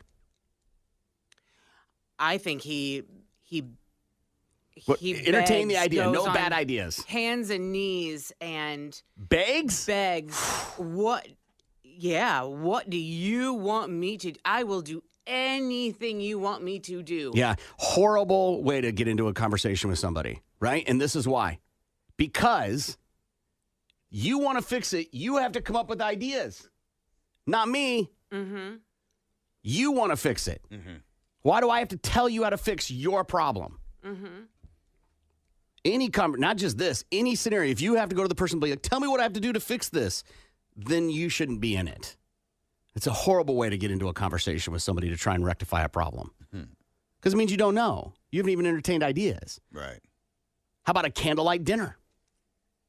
That's not enough. Good and gravy and all, but the distractions there, man. You're not going to be able to enjoy your candlelight dinner, You're not going to be able to do much of anything fun, a vacation or anything like that because, there's a giant elephant in the room. Again, we're just trying to convince for a second chance. What about a spa day? Sure. I'll go ahead and let you spend your money on me so I can go and feel better. Yeah, is he about going to myself. send her on a spa day? I think he needs to go to her and definitely, he needs to know from her what she expects from him. I don't think. What he wants her to Come do. on, Lindsay. Come on, Lindsay. Come on, Lindsay. What? What he expects of her.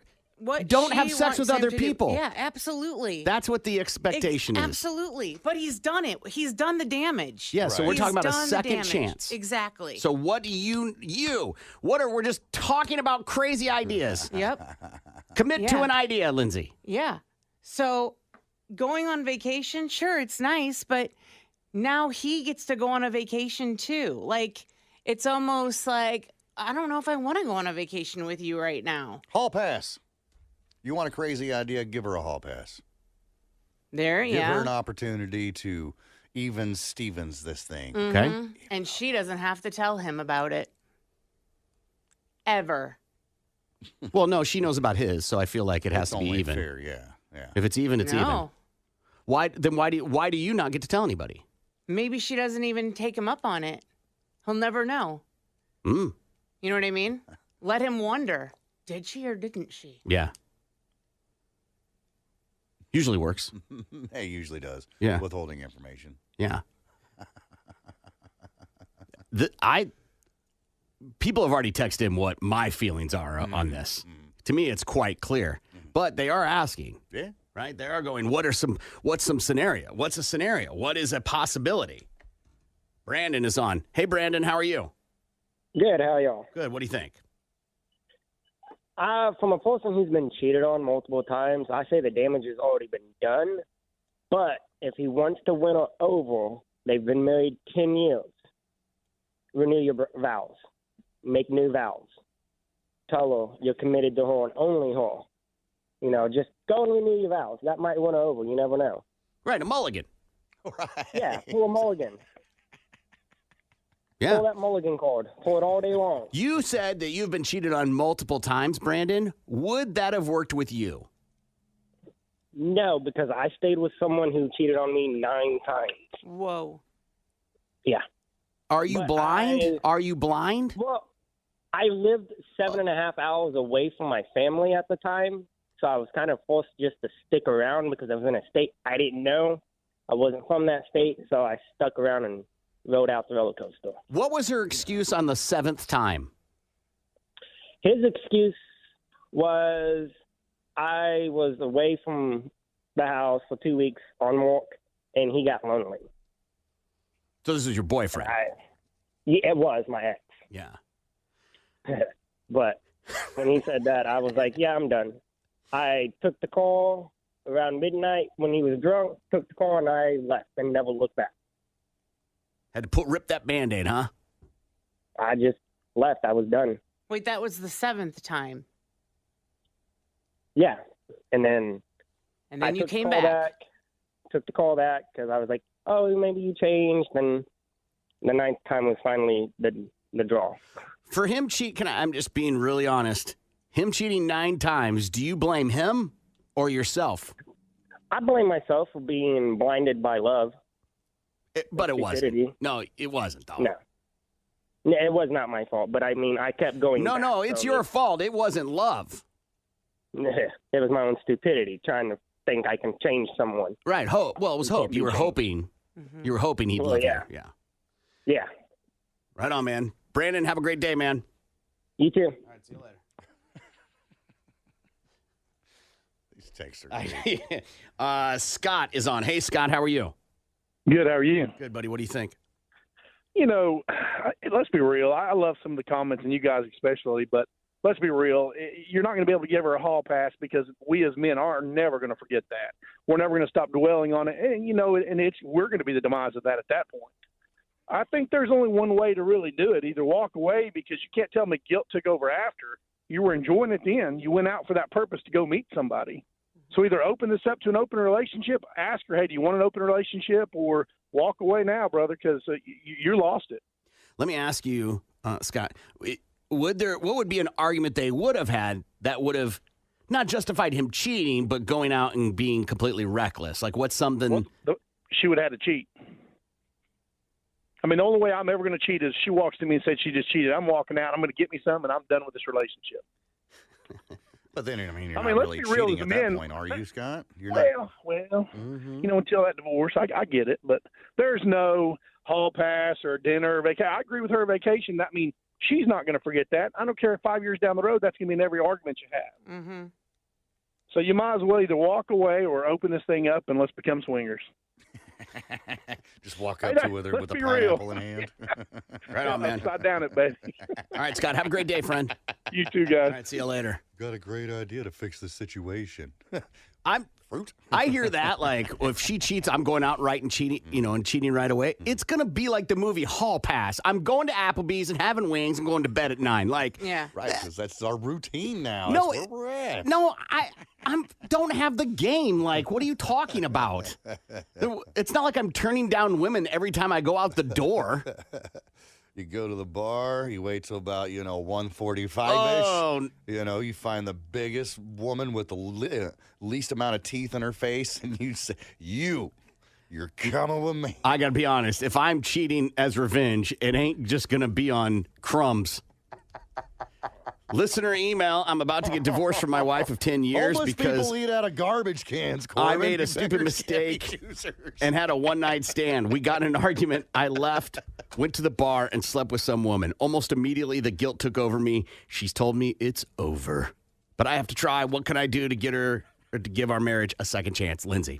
Okay, so he already did the most awful thing he could have done, and that was cheat. But he was honest. So he's got that going for him at least. And if he wants to work things out, he's going to have to take the blame and take whatever is coming to him. If she is pissed, let her be pissed and just take it. Take the anger and just wait it out and see what she wants to do. The ball is absolutely 100% in her court. So whatever she wants, she gets at this point. If you want to stay in this marriage.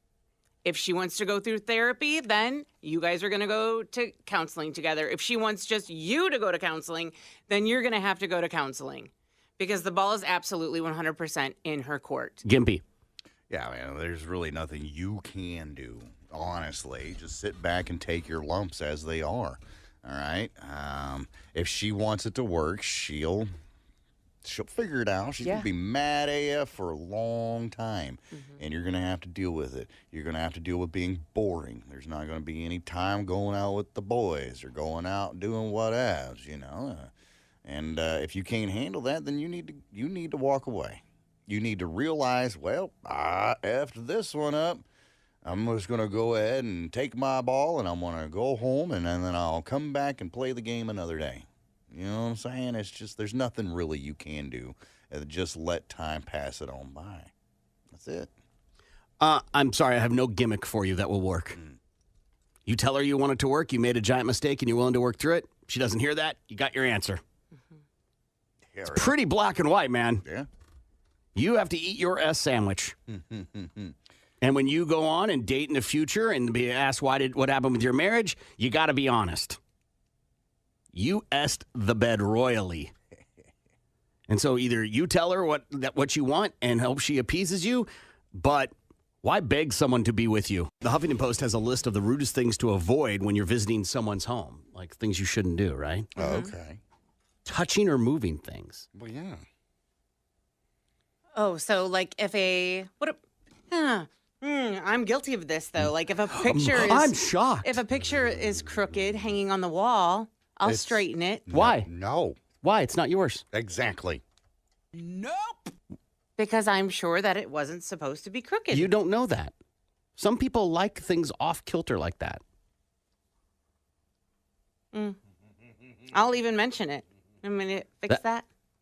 Oh, that's rude. That's like, like the cliche of like a mom coming in like, your pictures aren't straight. Oh, Jesus Christ, Ma. Another one. Expecting a tour. Oh, yeah. You don't walk in and be like, give me a tour. No, I don't. I totally do. I love snooping around. Because I don't want someone to do that to me. Because what if your bedrooms aren't clean or the bathroom's not clean? Then they'll let you know. Yeah. Furthermore, Susan, they shouldn't be having company over if that's the case. Bedroom, maybe. Right? Bathrooms, though, clean that S up if you're having company come over. Another one. Overstaying your welcome. Right. How long? What's the good amount of time to stay at someone's house? Depends on what the activity is. Yeah. Let's say dinner. Oh, okay. Couple hours. 2 hours after dinner. After 2 hours. So you show up at 6, 8, get out. Mm-hmm. Because now it's time for the family to wind down. Yeah. And start doing their own nightly routine. And I think it depends on who it is, too. Like you always know, I think, depending on which friend it is. Snooping. Oof. Yeah. Opening the cabinet. Yeah, you to don't look do through the that. medicine cabinet. You feel like you give the vibe that you do that. No, I don't do that. Okay, it's not an insult. I'm just saying Yeah. it gives a vibe. Why? What Because gives you're you that nosy. vibe? You're very nosy. What makes me nosy? Well, you'll walk into a room when a conversation's happening going, wait, what are we talking about? Oh. Right? Yeah. Yeah. You love knowing other people's gossip? Yeah. I'll watch those gossip shows. No, I'm talking they're like there personal for. gossip. I'm not talking about TV shows. Yeah, if we're here, I don't want to miss out on anything, for sure. Yeah, that's nosy. Yeah. Bringing an uninvited +1. Yeah. Because now you're forcing the other people to, like, entertain somebody they don't know. It just makes Right, everything. or don't like. Exactly. And it's not your place to be inviting somebody else over. Feeding their dog. Huh? Oh, like table scraps or something? I think that's what they mean, right? Yeah. I can't imagine you'd be like, where's your chow chow so I can put it in the bowl?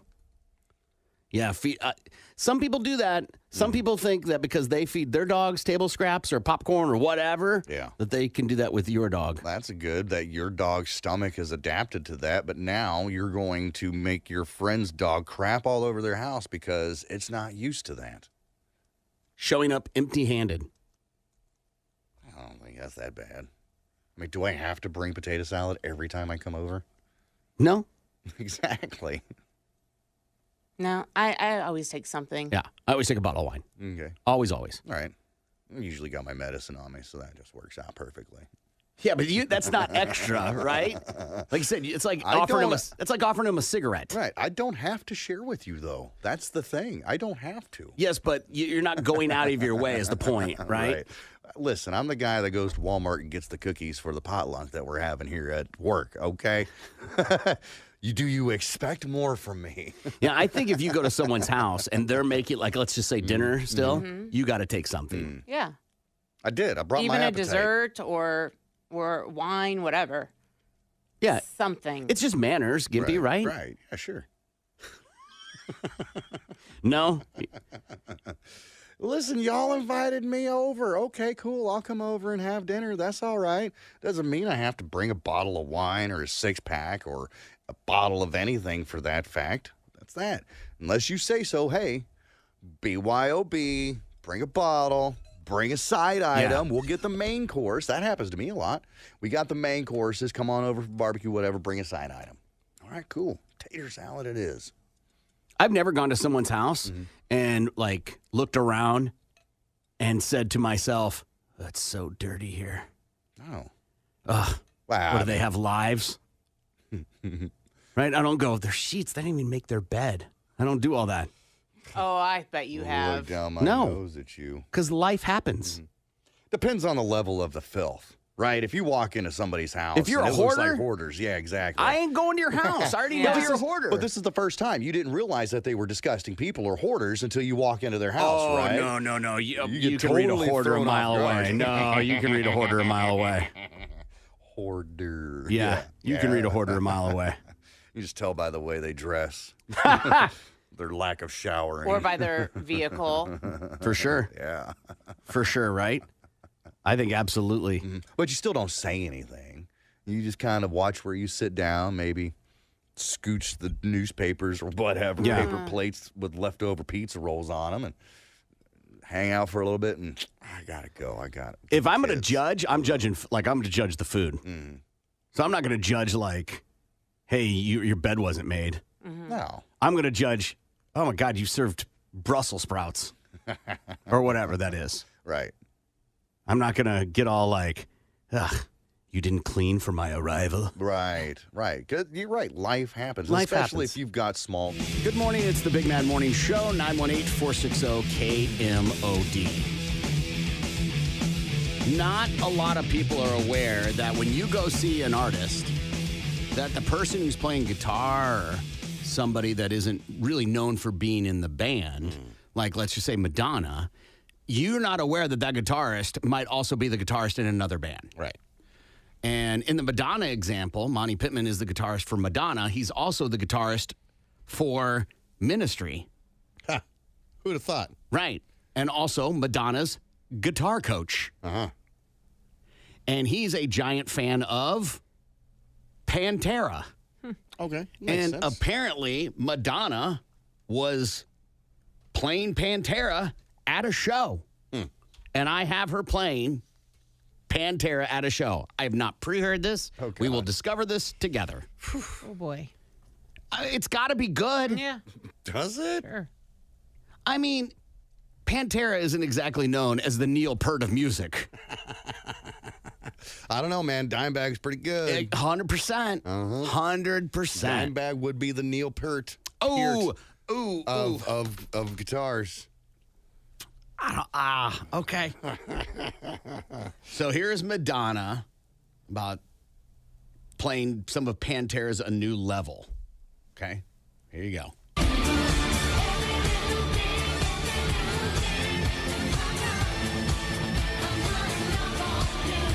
Just listen.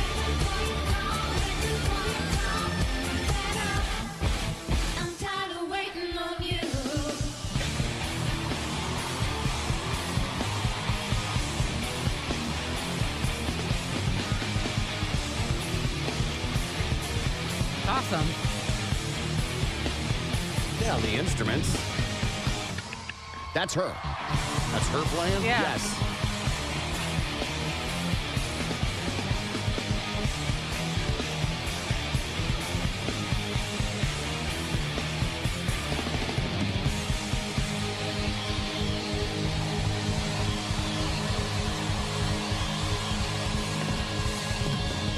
To me, I love when you go see an artist and they hold true to who they are and their music. But when then they do stuff like that, I just think it's so much cooler Yeah. because they're showing they're a fan. I've always been a fan of Maroon 5, but I liked them when I was in college and they went by a different name. And then they came out with Maroon 5, had a massive blow up, and saw them in concert a bunch of times before they were popular. And they do like 9 Inch Nail covers during their set. And I was like, this band's awesome. How do people not love this band? This was before they became massive world artists, right? And because I felt like they were being authentic to who they are. They love that music. Why not play it for everybody and do our own little take on it? Right. And so for her to play, Pantera during a change session, it's like near the end of the song, like at the encore, right? Right. Pretty cool. You go, man, most people probably in that crowd didn't even know it was Pantera. Right. Wonder how long they had to wait for her to come on stage, though. Right. 3 hours later. Yeah. Oof. But hey, they got to hear her do Pantera. I actually have no problem if you're going to make me wait, if you're going to rock my face off. Absolutely. I'll give you that. Make it worth the wait. But it better not be your normal show. I don't think, and maybe that's just my opinion. I don't think Madonna is worth the wait. I don't know. I've never seen her. Right. Nor have I. I have. Nor would you. You have a good point. If I was dragged there, I probably would. But I ain't going on my own. I mean, I'm a huge Madonna fan, and I don't think we waited. Maybe, I know we waited, but maybe it was 20 minutes. You went from, I don't It think we wasn't- waited to I know we waited. It wasn't like 3 hours, though. It was 20, 25 minutes, and it was worth it. I have obviously waited for shows. Yeah. Almost all. Them starting on time is a recommendation for those that don't know. Oh, absolutely. But there is a difference between being 20 minutes because of changes and timing and scheduling and all that other stuff, getting to whatever the thing may be, Right.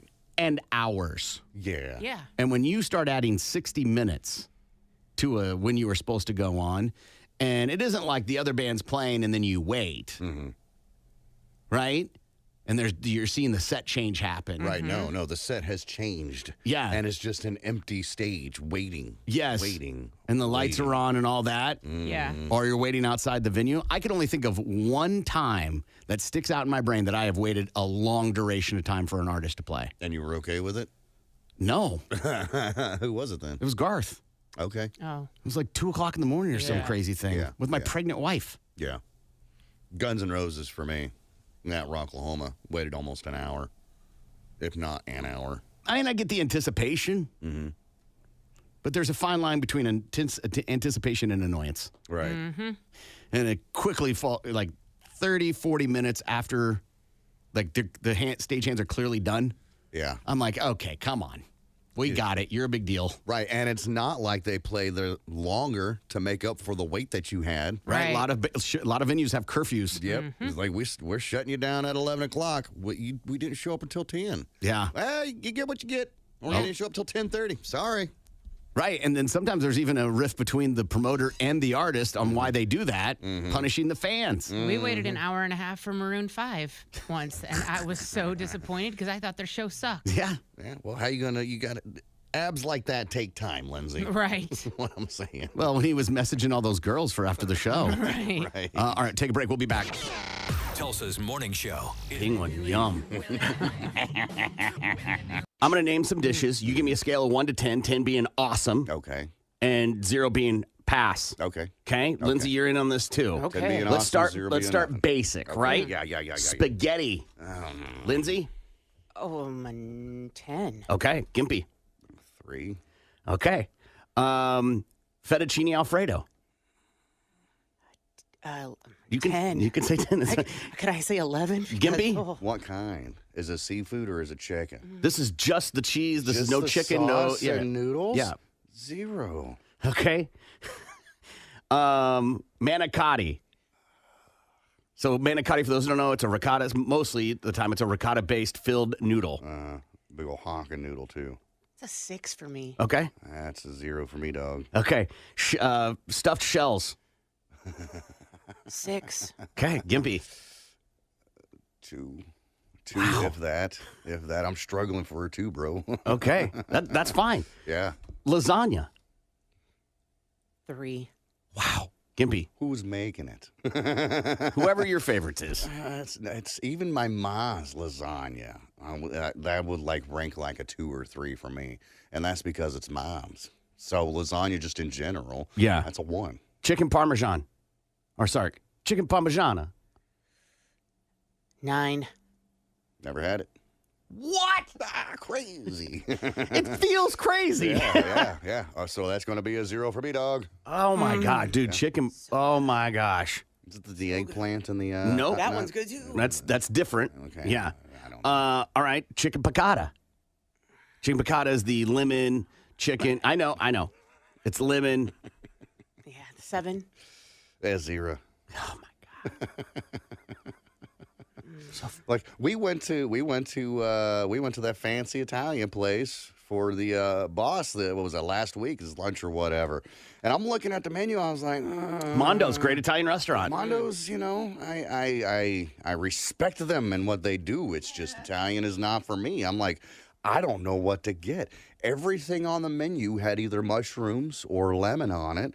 And I was just like, what's this stuff with the shrimp? Sounds good. I'll eat the shrimp over the noodles, which is exactly what I did.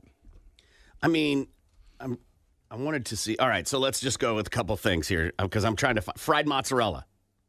I mean, that's just deep 10. fried cheese. But even then, I want to give it like a 4. Calamari. 10. Calamari. I'll go ahead and give that like maybe a 6 or something because I've had calamari at other places that's not Italian food. Bruschetta or bruschetta. 10. Was that the fancy bread? It's most of the time it's toasted little pieces of bread with tomatoes and olive oil and balsamic and basil and Yes, stuff. the extremely stale bread that you chip a tooth on every time you eat it. That's a 0. Let's see. Let's get spaghetti and meatball ravioli. Lindsay? 6. Only if it's Chef Boyardee.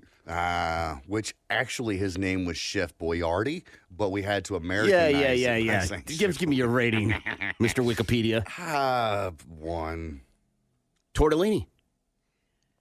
4. 2. Peppers and onions. That's it? Like no sausage to put them on It's or sausage, anything? peppers, and onions. It's typically But like a 4. bun, you know? Mm-hmm. I mean, I guess with the sausage, peppers, and onions, I give it like a 3, 4, maybe even. fettuccine carbonara. What's the carbonara part? Bacon. Oh. That's a 5. What? 1. Eggplant parmigiana. Yeah, that's 8. That's a big 0 for me, homie. Meatball sub. Oh, God. 5. This is getting worse and worse the further we go down. 0, man. That stuff is too messy. It doesn't eat well. You have to have a fork to eat a sandwich. I think that's retarded. Oh, I like it. Gnocchi. What? Huh? Oh, okay. I've had that come in like a HelloFresh or something like that once. And I was like, what is this? What is this garbage? Oh, you didn't enjoy it? Lindsay. 5. 0. Oh, my gosh. I know it sounds crazy, but like when it comes to like the Big Ten of restaurants and foods and stuff, Italian's at the bottom of that list for me, man. Somebody texted in and said, you think Zio's is delicious? You got to try Luigi's and Skytook. So authentic. I think it's run by the actual Italian mob. I've had Luigi's and Skytook. It's fine. Mm-hmm. It's fine. I like, it's not like I go to Zio's and I order one of everything. Right. Right? I worked there after college, Mm-hmm. and their 5-cheese pasta, adding chicken to it, was so good. Yeah. Their spinach artichoke dip, which isn't Italian, whatever, but it was so good. Mm-hmm. I just like the brown paper on the tables that give you crayons. The you could cannoli, draw. yeah, I know how to write my name upside down. Cannoli, with the Alfredo and the chicken and stuff, so good there. I'll give you that. I'll give you the Italian dish, the cannoli. That's delicious just because it's cheese and powdered sugar. No. That's the dessert. I know. Yeah, I'm talking about. That's the only Italian food that I really like is a good old cannoli. We haven't gotten to the real one. Uh-huh. Pizza. I've said it before, and you all thought I was crazy. 1 to 10. 1 to 10, a pizza, that's going to be a 3 for me. So low on the scale, man. Lindsay. 10. Yeah. Always. Pretty much all those except peppers and onions that we've mentioned are about anywhere between an 8 and a 10 for me. Really? See, I love peppers and onions. I don't love the heartburn, but man, it's almost worth the heartburn for me. A good bolognese pasta. Well, Italian food, they are the Beatles for me. A nice short food. short rib braised ragu. Ragu, the sauce in a jar. So it's just no. So good. I'm telling you, man, Italian food. Mm-hmm. Man who killed Kevin Bacon charged with first-degree murder. You mean 5th degree? 6th degree? 6th degree? Yeah. So this happened in Michigan. A judge has decided that Mark Latunsky will face a charge of first-degree murder after a degree hearing. The murder degree hearing for Mark Latunsky continued for a second day. This happened last Wednesday. He admitted to killing and mutilating Kevin Bacon, who is 25 years old. In court, he accepted a plea into open murder. The hearing was for the judge to determine if Mark will be sentenced for a charge of first-degree or second-degree murder, and the judge decided on the former. Back in 2019, Kevin Bacon, his body was found in Latunsky's home. He and Kevin Bacon met on a dating app, according to investigators. Kevin's body was hung upside down with a slit throat, according to police. Investigators also say that the man's testicles were removed and eaten. This is a thing. How many stories have we read about castrations? Mm-hmm. Yeah. At least a small handful that I can think of. I didn't even mean to do that. I know you didn't. I could tell just by the way you delivered it. Yeah. It feels like we've read, it happened here in